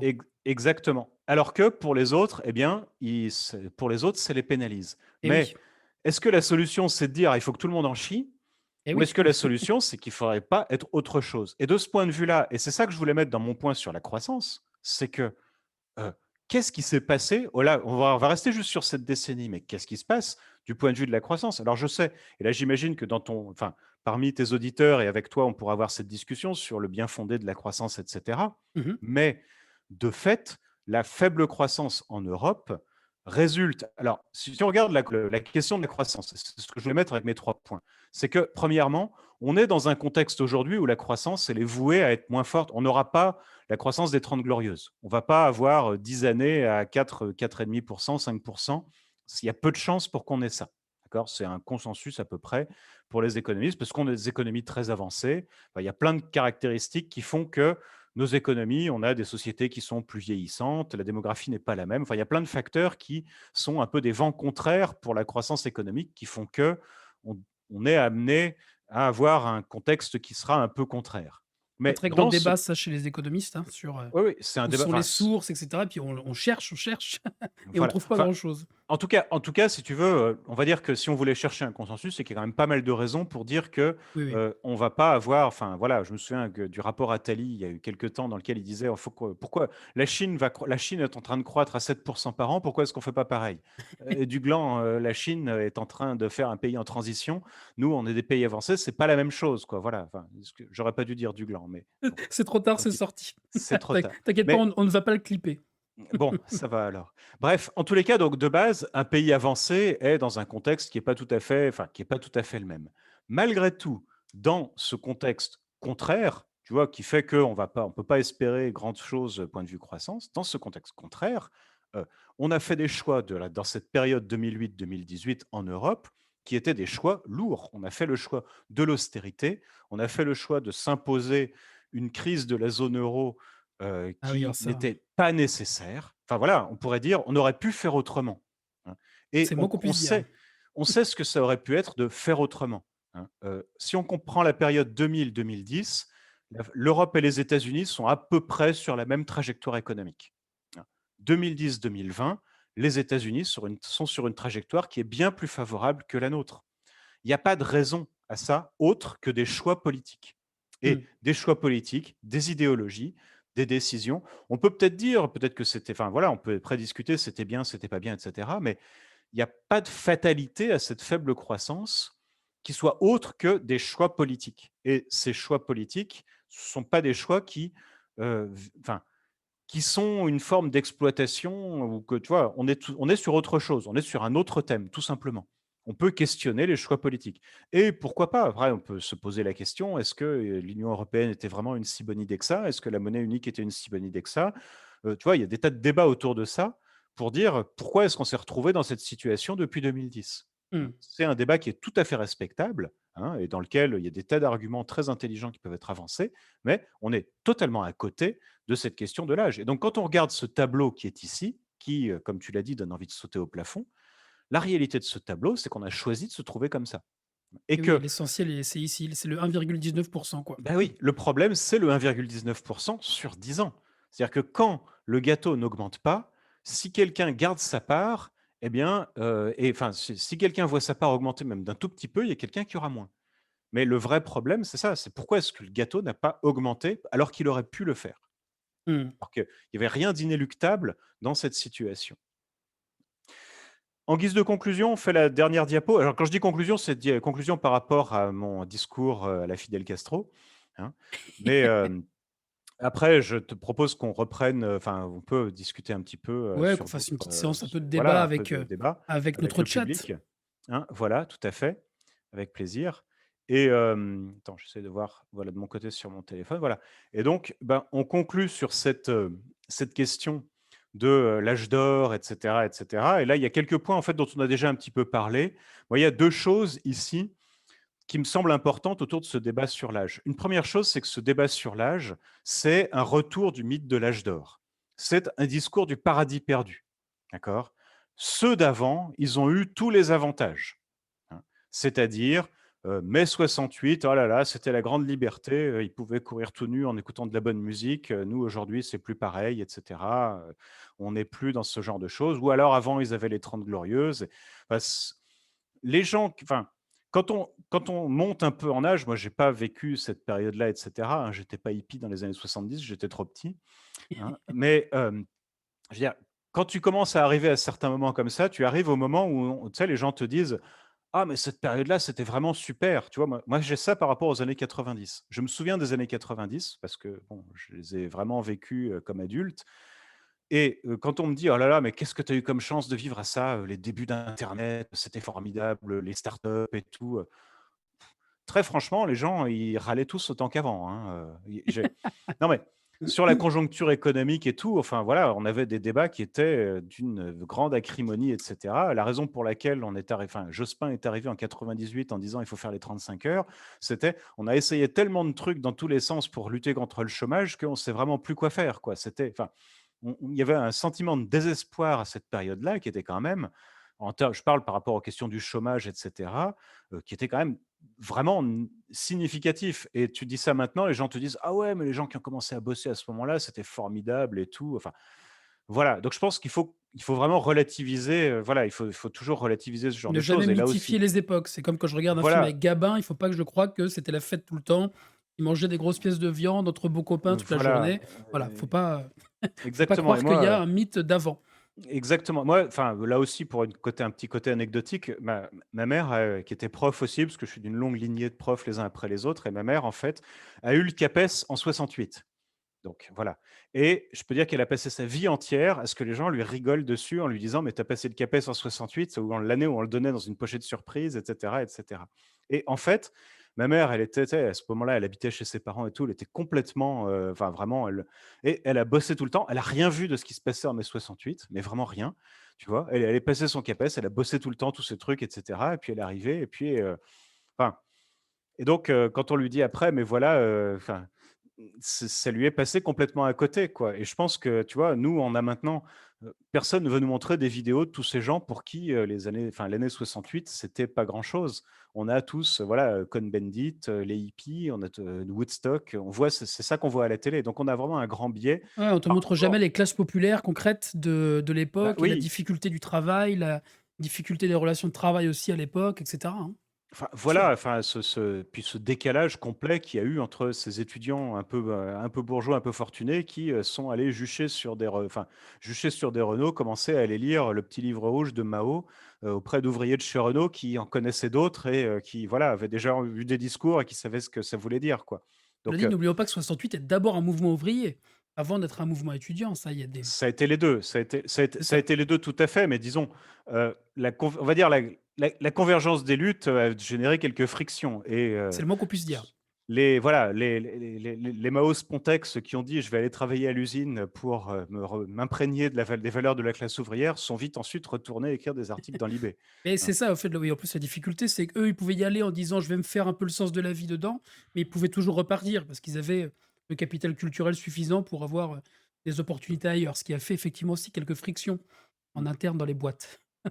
Et je pense que aussi tout ce sur toute cette période-là, enfin, il y a plein d'autres aspects qu'on néglige. Enfin, tu vois, par exemple, si on veut penser à des questions sur, enfin, des questions les questions de sexualité, par exemple, je veux dire, être homosexuel dans les années 70, c'était l'enfer, mais littéralement l'enfer. C'est-à-dire Mmh. que, c'était les lieux de rencontre des homosexuels faisaient l'objet régulièrement de descentes de police avec des bastonnades, des agressions d'une violence, qui enfin, inimaginable pour notre époque, quoi. c'est sûr. C'était enfin, c'est donc, voilà, donc tout ça, voilà, ce sont des choses, qui et donc il y a d'un côté cette espèce de mythe du paradis perdu, mais il y a aussi un autre discours qu'on a, qui est un espèce de discours de «je bats ma coulpe» de la part de gens qui ont vécu à cette période-là et qui, non seulement te disent: «Ah, j'ai vécu cette période merveilleuse, formidable, c'était exceptionnel» et qui ensuite te dit maintenant: «Et maintenant vous, vous souffrez et tout est de ma faute. Ah! Flagellez-moi. Ah!» comme ça et moi, cette espèce de propos, c'est vraiment c'est une manière, d'un certain point de vue, c'est pour ça que j'ai appelé ça la capture de l'imaginaire, c'est que c'est une manière de te priver de tout. C'est une manière de te dire: «Bah, voilà, la période l'âge d'or, ça a existé, c'était les années 70, les années 60, les 30 glorieuses et vous, pauvres, malheureux, bah, vous n'avez pas eu la chance de naître à cette période-là». Voilà et vous voudriez inventer quelque chose d'autre? Eh ben non, vous pouvez pas et c'est moi qui suis le maître. Encore, c'est encore moi qui domine, tu vois? Cette espèce de et ça, c'est un propos pour le coup, si tu veux, dans cette idée de ce sont les boomers qui dominent et qui imposent tout ça, c'est en fait, c'est un propos de boomer paradoxalement. Tu vois? C'est un propos de gens qui veulent pas admettre que, bah, la réalité maintenant, elle est différente et que on a un avenir, tous les gens ont un avenir à construire maintenant et que dire: «C'est tout de la faute des boomers», d'un certain point de vue, c'est supprimer cet avenir. C'est créer un monde dans lequel tout a été déjà fait. Le paradis a déjà été atteint, l'enfer a été aussi créé en même temps et puis, bah, maintenant, bah, tant pis pour vous, voilà, vous êtes les descendants d'Adam et Ève et puis, la merde, c'est pour vous, salut les gars et dans ce sens-là, enfin voilà, c'est peut-être un petit peu un propos qui sort de tout ça, mais je trouve qu'il y a une vraie capture de l'imaginaire dans ce débat de la cri Mmh. dans ce débat de la lutte des âges, tu vois? Et C'est-à-dire alors qu'on n'est il y a plus quand même un truc, c'est alors sans mythifier, la période des mal nommées 30 glorieuses, mais il y avait quand même une différence majeure qui était que de fait, il y avait une espèce de marche avec une productivité élevée, des salaires qui suivaient et cetera, un chômage qui était tendanciellement faible. C'est aussi pour ça qu'on prend souvent en référence à cette période-là comme étant un fameux mode de régulation qui fonctionnait mieux et cetera. Alors bon, ça restait le capitalisme certes, mais il y avait quand même quelque chose qui était vécu comme différent, je pense, en termes de mobilité sociale, en termes aussi même de rapport de classe, qui était peut-être, dans un certain sens, entre guillemets, plus alors non, je dirais pas plus apaisé, mais qui étaient pas exactement les mêmes. Tu vois ce que je veux dire? C'est qu'il y a un peu cette idée de dire: «Est-ce que finalement cette période-là, elle était pas mieux?» parce qu'elle était une période avec de la croissance vertueuse, au niveau de l'emploi et cetera. Je sais pas comment tu analyses ça? moi, j'analyse ça d'une certaine façon. La seule chose que tu peux garder de cette histoire de lutte des âges, c'est que, vivre à une période où il y a plus de croissance, c'est quand même mieux que vivre à une période où il y a pas de croissance. Mmh. C'est qui est un propos polémique, hein. C'est pas enfin voilà, c'est pas forcément mais globalement, la seule chose à laquelle, si tu veux, la colline contre laquelle je ne lutterai pas, c'est celle-là. Oui, vivre dans une période où tu as une bonne croissance, une conjoncture favorable, bah, c'est quand même pas mal. Tu trouves du meilleur boulot, tu voilà. Toute une série de conflits internes à la société sont beaucoup plus faciles à résoudre. Si tu veux, le conflit capital-travail dans les années 60, et c'est sûr que c'était très conflictuel, hein, c'est-à-dire il y avait des luttes sociales pour obtenir ce genre de choses, mais fondamentalement, quand ta productivité augmente de 4% par an, hein, donner 2% au capital, 2% au travail, c'est un compromis qui satisfait à peu près tout le monde, hein, et où tout le monde peut se trouver à peu près content du résultat. Le Mmh. jour où tu as 0% de croissance, où tu as 1% de croissance de la productivité et où le capital dit toujours: «Bon, bah, moi, j'ai toujours mes 2%, hein, désolé les gars», c'est plus compliqué Bah oui, c'est ça directement ça tend les rapports et de classe, c'est le moins qu'on puisse dire. voilà et de ce point de vue-là, si tu veux, si le discours revient à dire: «Il faudrait que maintenant on mette la croissance économique en priorité» et ce sont des choses qui existent. Tu regardes, hein, et je ne vais pas le dire, si tu veux, d'un point de vue en disant c'est favorable et cetera, mais tu prends un pays comme la Chine, tu vois, la croissance économique, c'est la priorité. Le gouvernement chinois, le parti communiste chinois, ils ont tellement la pétoche d'une révolte qu'ils veulent absolument qu'il y ait en permanence de la croissance économique, tu vois? Et ils sont prêts à enfin, tout ce qu'ils peuvent faire autour de ça, ils le feront pour que, autant que possible, il y ait de la croissance, d'accord? Je ne dis pas qu'il faudrait qu'on vive en Chine, mais je veux dire qu'on pourrait se poser la question de ce que enfin, on dit tout le temps: «Oui, l'obsession de la croissance, la critique», on est obsédé par des tas d'autres choses, mais d'un certain point de vue, est-ce que et là, enfin, j'ai conscience de tenir un propos qui est, pas enfin, tu vois, qui est pas un propos consensuel, mais est-ce que ce qu'on n'est pas en train de regarder, c'est le fait que on n'a pas envie de regarder le fait que la croissance économique, ça a des défauts, mais que à la base, ça a aussi pas mal d'avantages et qu'une société de croissance, c'est aussi une société apaisée. Ou en tout cas, il y a même tout un bouquin qui a été écrit là-dessus par un économiste qui s'appelle Benjamin Friedman, hein, qui a écrit les conséquences. Ce bouquin s'appelle Les conséquences morales de la croissance économique, dans lequel il explique exactement ça. Il dit la croissance, on peut dire tout ce qu'on veut, etc., critiquer, etc., mais malgré tout, les sociétés sans croissance, c'est des sociétés dans lesquelles les gens s'entretuent. Et les sociétés avec croissance, c'est des sociétés dans lesquelles il y a des conflits, mais ce sont des conflits où il existe une issue. Et si on voulait aller dans cette direction-là, le premier point, c'est ça. C'est si on voulait construire un imaginaire, c'est un imaginaire dans lequel on a des revenus plus élevés. Un Et oui, imaginaire dans lequel la croissance économique, elle existe. et c'est C'est ce que une j'allais dire perspective, justement. c'est un horizon. C'est La que croissance économique n'est plus un horizon aujourd'hui. Et il faut construire ça, autre chose et c'est ça la difficulté, enfin, en tout cas, si on se met dans une perspective de critique de la croissance et cetera, on va pas faire le débat tout de suite. Mais le problème que tu décris, c'est que justement, on n'a pas de vision collective ou d'imaginaire positif sur ce que ça peut être et ce qui rend la chose très compliquée parce que à l'inverse, on a une histoire et un imaginaire justement, même mythifié, hein, mais qui lie entre eux croissance du coup et une forme de prospérité et une forme de «on vivait mieux» et je crois que c'est aussi pour ça que tu vois Lordon, par exemple, là, qui bosse sur ces histoires de rendre le communisme désirable, des figures, et cetera. C'est que justement, il a bien compris, comme beaucoup d'autres, que le grand manque, c'est des manques de figures désirables de ce que peut être l'autre chose et notamment quelque chose comme un monde post-croissance, si on peut l'appeler comme ça. Et c'est là où, on a des difficultés, hein, concrètes, hein, même politiques, quoi, c'est ça que je veux dire, hein, pour, penser ces choses-là, quoi. l'un des attraits du communisme au XXe siècle, c'était qu'il promettait les soviets et l'électricité. Mmh. Et comme l'a montré, enfin Branko Milanovic dans son dernier bouquin explique ça justement, c'est-à-dire qu'il dit l'un des rôles des partis, des mouvements communistes et des mouvements communistes au XXe siècle, ça a été de faire une transition économique qui était rendue impossible. Enfin, ça a été en fait d'offrir de la croissance économique tout simplement, d'offrir des transitions économiques qui étaient impossibles sans dans des systèmes sociaux qui étaient bloqués. On peut critiquer cet aspect-là, hein, on peut discuter, est-ce que c'était véritablement indispensable, c'est un débat, mais malgré tout, euh, les mouvements de décolonisation promettaient non seulement la décolonisation, mais aussi en appliquant un mélange de planification, enfin en appliquant une forme de socialisme. Enfin, le socialisme qui était proposé était un socialisme qui promettait la prospérité et qui, dans un certain Bien cas, sûr. enfin, qui, on peut dire temporairement, est-ce que ça a été, enfin, est-ce que ça a été suffisant, définitif, machin, etc. On peut avoir une critique du communisme consistant à dire que ça ne pouvait pas marcher très longtemps, mais malgré tout, il y avait au moins cette promesse-là. Ça donne alternative crédible et qui proposait autre chose, quoi. C'est sûr que là, il y a, heu, entre guillemets, du coup, depuis la fin des années 80, et effectivement cet imaginaire-là aussi qui a chamboulé largement une Mm. partie de la gauche. Mais du coup, c'est intéressant ce que tu dis à la fin là, sur construire une société âgée, qui nous rapproche du Japon. Donc c'est comment tu vois la suite toi, concrètement? Bah, je pense en tout cas il y a toute une série de problèmes qu'on ne regarde pas avec la question du grand âge. C'est-à-dire que la question du grand âge, on l'articule selon deux axes, les EHPAD et les retraites. Tu vois, Mmh. les EHPAD qui sont immanquablement horribles et les retraites qui sont immanquablement trop élevées. Tu vois, ça va coûter cher, il va falloir payer pour tous les vieux. Payer pour les vieux, ça c'est le grand truc, tu vois, il faut que ça coûte moins cher. Il y a Ouais. tout un discours autour de ça, hein, et cette espèce d'obsession de la réforme des retraites, je veux dire, les gars, ils sont en train de se taper leur troisième vague du Covid. Mais tu as quand même encore Bruno Le Maire qui vient dire: «Eh, la réforme des retraites, il faudra la faire, hein, il faudra la Ah oui, faire». oui, Enfin, ça, hein, j'en sais quelque chose dans mon quotidien de ces trucs-là, ouais. non, mais c'est un délit. Enfin, cet aspect, si tu veux, sur le grand âge, fondamentalement, le problème de fond, c'est que ça coûte quand même cher, quoi, hein. Les vieux, c'est cher. Oui, Et tu as toujours le même argument. Oh, l'espérance de vie qui a augmenté, c'est un grand bienfait, mais nous devons le payer par une réforme courageuse des retraites. Enfin, donc tu as tout cette espèce de discours sur les vieux, c'est trop cher, hein. Ça, c'est le premier point. Et deuxièmement, les vieux, c'est uniquement un traitement médicalisé.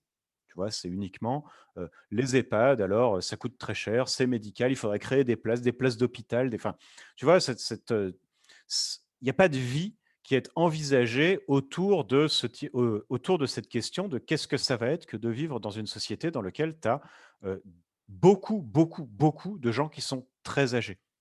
Et il y a plein de questions. Tu vois, sur cette question du travail, par exemple, l'un des points qui est intéressant, enfin moi, que je trouve intéressant autour de cette question des retraites et de l'arrêt, du travail, etc., c'est que prendre sa retraite, ça a des effets négatifs sur les gens. Ce sont des effets qui sont mesurés, dans le sens où bah, tu te retrouves d'un seul coup à plus rien à faire. Il y a plein de gens qui se retrouvent avec plus rien à faire. Enfin, c'est une transition qui est difficile.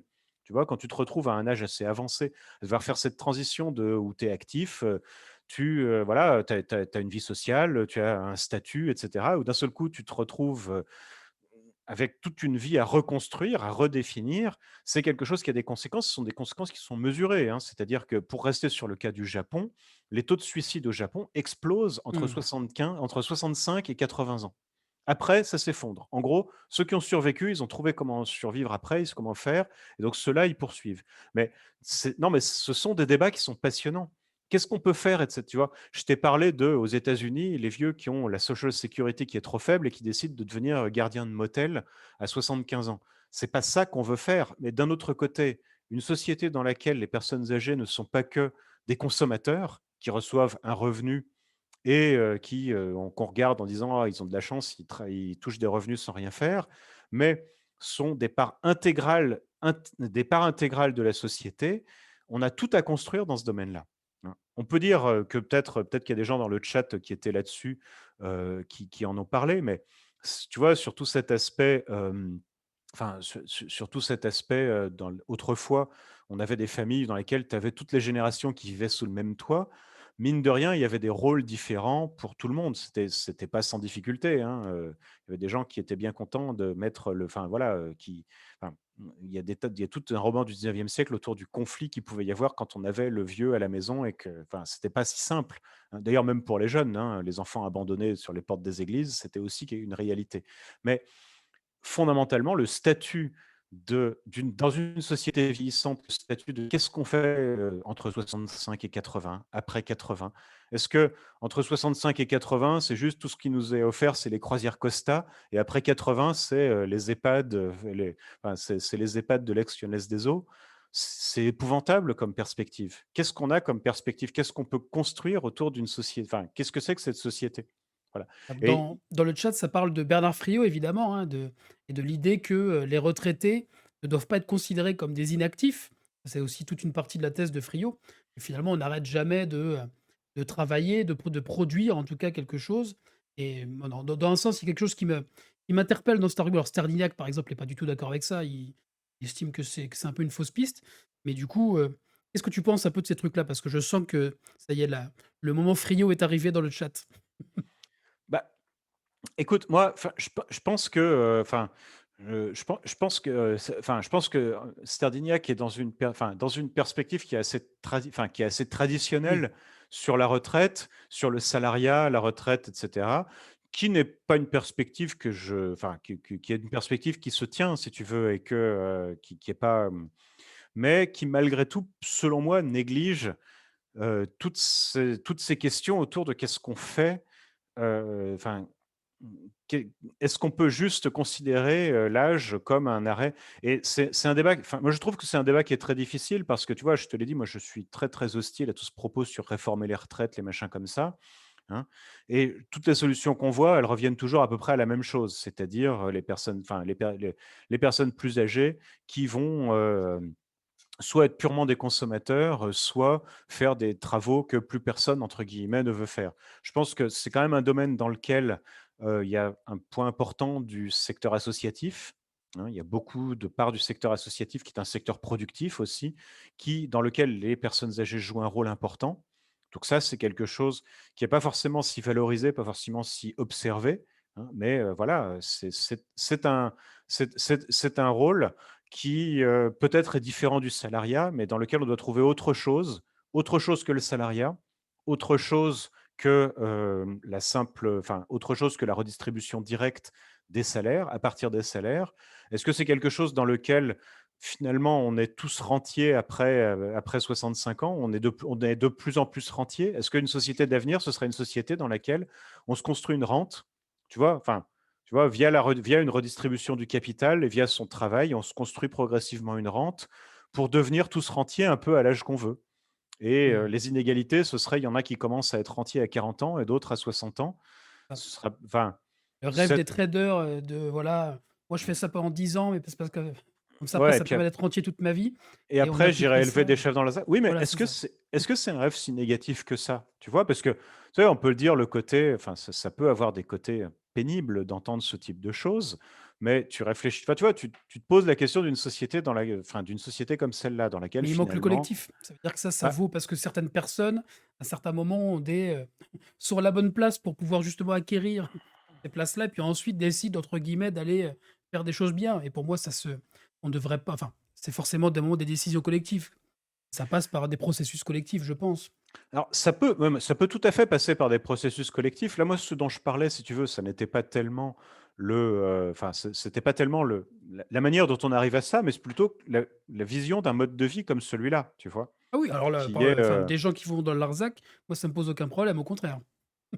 mais donc, enfin, tu vois? Donc, dans ce sens-là, on a beaucoup de discussions sur le revenu universel, Mmh. mais, le capital universel, ça reste quand même un domaine qui est peu exploré parce que le problème quand tu regardes le revenu universel, tu sais, c'est que, enfin, les gens qui prôner le revenu universel, c'est d'un certain point de vue arriver à un moment où tu as pas envie de compter. Tu vois? Parce que soit tu arrives à un revenu universel qui est trop faible et donc dans lequel, bah, tu as tout tu vois, c'est trop bas et dans ce cas-là, bah, La c'est pas version ça. libérale, quoi. Voilà, la version libérale ou alors c'est le revenu universel dans lequel tu supprimes absolument tout le système social et tu le C'est ça. remplaces par le revenu universel, hein.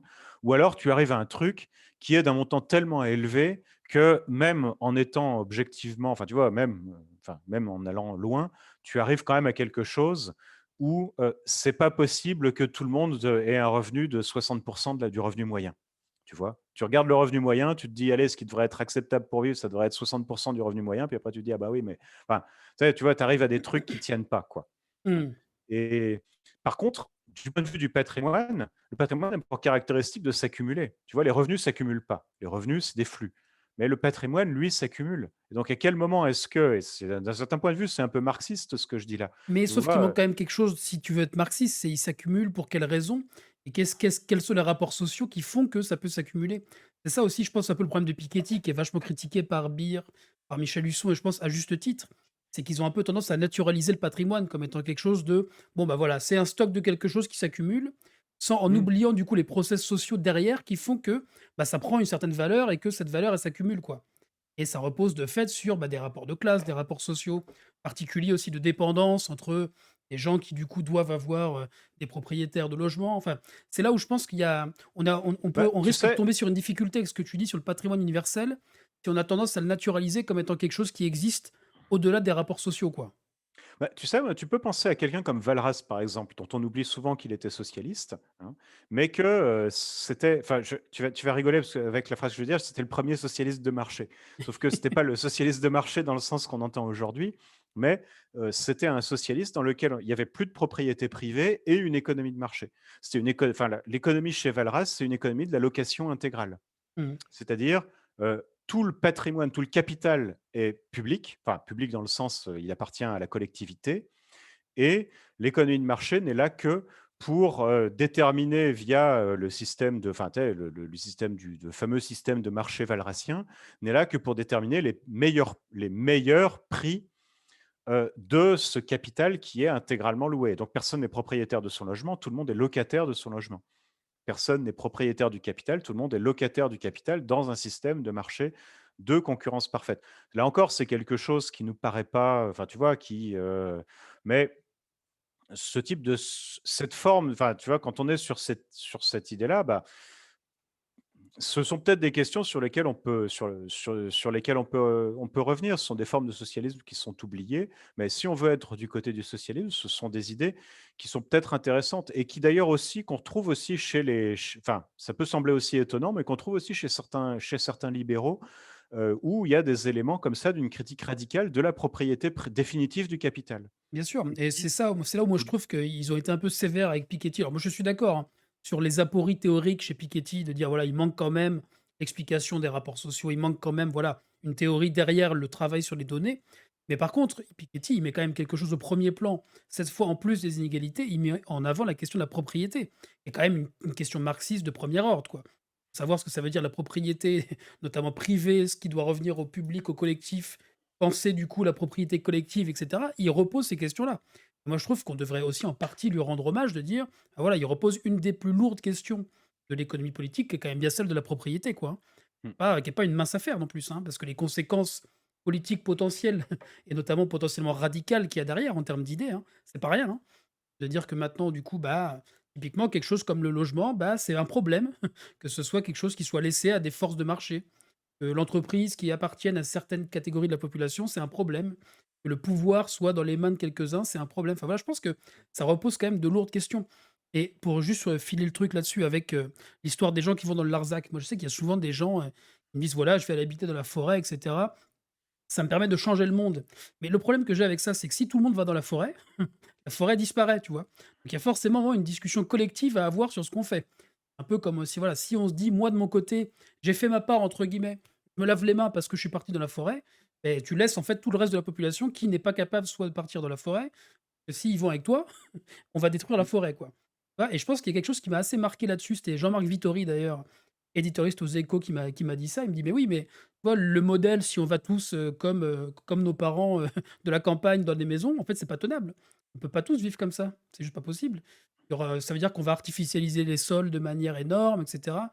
Donc ça implique de réfléchir à l'habitat collectif et donc on retombe, je crois, hein, sur ces questions de qu'est-ce que ça veut dire collectivement et comment on l'organise? Et là, c'est vrai que les questions sont d'un seul coup, enfin moi je les trouve compliquées et passionnantes. Mmh.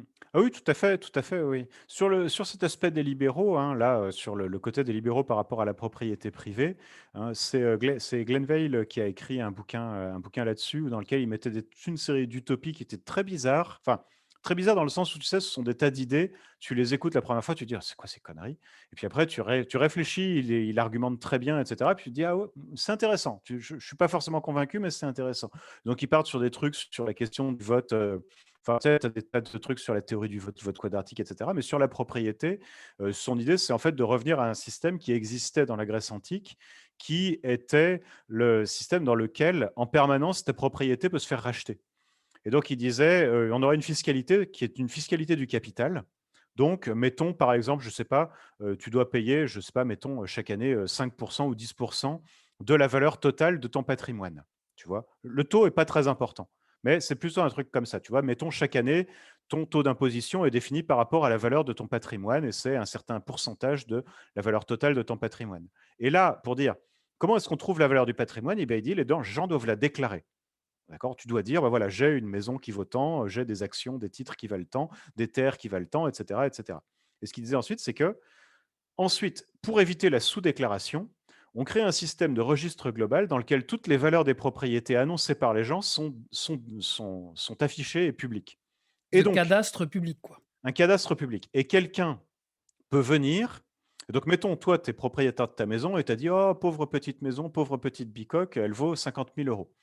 Quelqu'un peut venir, tu vois, pour payer moins d'impôts. Quelqu'un peut venir et dire: «Très bien, eh bien, je rachète cette maison au prix que cette personne a indiqué et je paierai évidemment les impôts qui y sont attachés». Voilà. Et donc Et l'idée, c'est que c'est ça le mécanisme qui permet d'éviter la triche, tu vois? Parce que si jamais tu dis: «Ma maison, elle est, petite maison, elle vaut pas cher» et cetera, eh bien, il y a quelqu'un qui va venir te la racheter en te donnant l'argent dont tu as dit qu'elle valait. Et les c'était une libéraux façon contre la propriété privée, c'est Ouais, marrant. c'est une forme en fait, ce qu'il disait, c'est que c'était une façon de créer une fiscalité du patrimoine. Bah, c'est marrant, c'est pas si marrant enfin, c'est pas si étonnant que ça, tu sais? Allais, par exemple, Maurice Allais, sa fiscalité, c'est intégralement une fiscalité sur les plus-values immobilières Mmh. hein. C'est une plus enfin, tu as de la c'est l'enrichissement sans cause et tu as toute une tradition libérale de, la taxation doit être sur l'enrichissement sans cause, En tout cas, ils tu sont vois? cohérents avec la pensée, «libérale» entre guillemets, Voilà. Et donc leur idée, traditionnelle. c'est ça, c'est dire si la propriété privée finalement, bah, voilà, c'est tu propriétaire d'un truc, si ce truc, voit sa valeur doubler, tu as rien fait pour, eh bien, dans ce cas-là, bah, tu dois soit payer un impôt dessus, sur cette plus-value et si tu le déclares pas, eh ben, il y a quelqu'un qui récupérera ton bien et qui encaissera la plus-value pour toi et qui paiera les impôts, tu vois? Donc, Mmh. il y a aussi une réflexion enfin, tu vois, cette réflexion sur la propriété, elle va dans des tas de directions. Et oui, Et il y a sur par exemple aussi l'organisation une autre pratique, idée. de ça oui, vas-y, pardon, je te laisse, Non, vas-y. pardon, excuse-moi. C'est l'idée de la propriété fongible aussi typiquement, tu vois? C'est, bah, voilà, imagine tu es brillant, tu as une très bonne idée, et ben, c'est valorisé en partie par un moment un patrimoine qui est élevé et du coup, petit à petit, ce patrimoine, il fond. Ça, c'est quelqu'un qui s'appelle, Emmanuel Docès, qui est juriste pour le coup, mais qui a écrit, un bouquin là-dessus et je Mmh. trouve que c'est Il a un vraiment lien de intéressant. parenté avec l'autre Docès? Enfin, Avec les alors autres je Docès, je ne parce que sais pas. il y en a des tas. Et c'est marrant comme idée, tu vois? L'idée de la propriété fongible. Alors, on parle pas de la propriété d'usage, hein, et justement Mmh. la propriété qui te donne des revenus et bah, progressivement, en fait, elles font alors il y a tout un tas d'idées là-dessus, et sur les monnaies fongibles et cetera. C'est un peu différent, mais dans l'idée, Mmh. c'est vrai qu'il y a on a peut-être des choses à inventer sur cette histoire, de gestion, collective des patrimoines. Bah, sur ouais, c'est ça, sur, voilà, le capital, enfin, non, non, c'est sûr, enfin, comment est-ce qu'on fait autrement qu'avec la propriété privée? Parce que finalement, la propriété privée, c'est une manière qu'on a pu inventer, de dire: «C'est comme ça que», enfin, c'est très bon père de famille, quoi, hein, tu vois? Si les gens gèrent leur propre maison, elle sera mieux nettoyée que s'ils sont locataires. Ça va pas finalement, enfin, ça va pas au-delà de ça. Mais est-ce que, il y a certainement d'autres façons d'appréhender la propriété privée, c'est certain. Complètement, et du coup, on a quand même tout un modèle à réinventer pour la suite. Et là, on retombe sur Voilà. cette histoire de génération, beaucoup de travail. Voilà, mais justement, c'est ça qui est important, c'est que plutôt que se dire, il y a eu un âge d'or avant et il faudrait soit le reconstruire, soit le regretter, soit, aller vite dynamiter les maisons de ceux qui en ont bénéficié parce que c'est les salauds, Inventer voilà, l'âge d'or d'après. bah, peut-être, exactement, Et là, on exactement. va devoir se lever, tôt le matin pendant encore un peu de temps, Voilà, ou tard le ou soir, ou avec, rester tard le soir sur Twitch, voilà, comme on l'a voilà, fait là. sur Twitch comme on l'a fait là. J'essaie alors j'ai été très mauvais pour lire les discussions et tout, j'essaye, tu vois? Je suis en train de regarder avec mon téléphone là, mais bref. Bon, j'espère que ça s'est j'espère que l'assistance, enfin les gens qui ont regardé sont contents. Ça a duré très tard. Bah, Je pensais j'espère pas qu'on aussi, durerait mais en aussi tout cas, je longtemps. t'ai trouvé, extrêmement clair sur les enjeux. Ça donne beaucoup de matière à penser et à discuter derrière, donc j'ai trouvé ça très intéressant pour ma part. J'espère aussi que le chat est d'accord avec moi, et je regarde au top, nous disent, les gens du chat, très intéressant. Voilà, je Super. je pense que le pari est réussi, Bah, mon écoute, cher c'est Alexandre, super. Bah, et écoute, j'espère que ça me toi, tu fait as pris plaisir. du plaisir à cet exercice. Bah, oui, c'est bien, c'est chouette. Ah Comme bah, je écoute, suis très content, c'est très bien. bah, tu reviendras, Très j'espère, bien. pour parler d'autres choses, mais ça fait plaisir d'avoir des discussions et puis surtout d'ouvrir des perspectives, et ça me fait plaisir de voir qu'on est, même si on peut avoir des comment dire ça? Des désaccords, je pense, parfois sur le fond, et même si là, ça s'est pas trop vu, mais c'est agréable de pouvoir discuter, tranquillement, et de voir, voilà, qu'il y a Ouais. derrière le raisonnement, il y a des choses, et que c'était, voilà. C'est franchement super. Moi, j'ai trouvé ça très agréable, en tout cas de t'inviter, mon cher. Eh ben, écoute, moi, ça a été un vrai plaisir. Voilà, avec plaisir. Tu vois, on a duré bien plus longtemps que ce que je pensais. On a duré 2 heures, alors que je pensais qu'au bout d'une heure, on serait tous les 2 fatigués, mais non, donc Bah, c'est non, super. c'est que la discussion était intéressante, puis surtout ça ouvre tout un tas de questions, quoi, et donc franchement, moi, ça va me donner beaucoup à penser avant de dormir. C'est jamais bon, il va falloir que je lise une BD pour oublier, mais Très bien, voilà. parfait. Et ben, écoute, OK. je vais te libérer, mon cher Alexandre. Eh ben, écoute, merci beaucoup et bonne soirée. Je te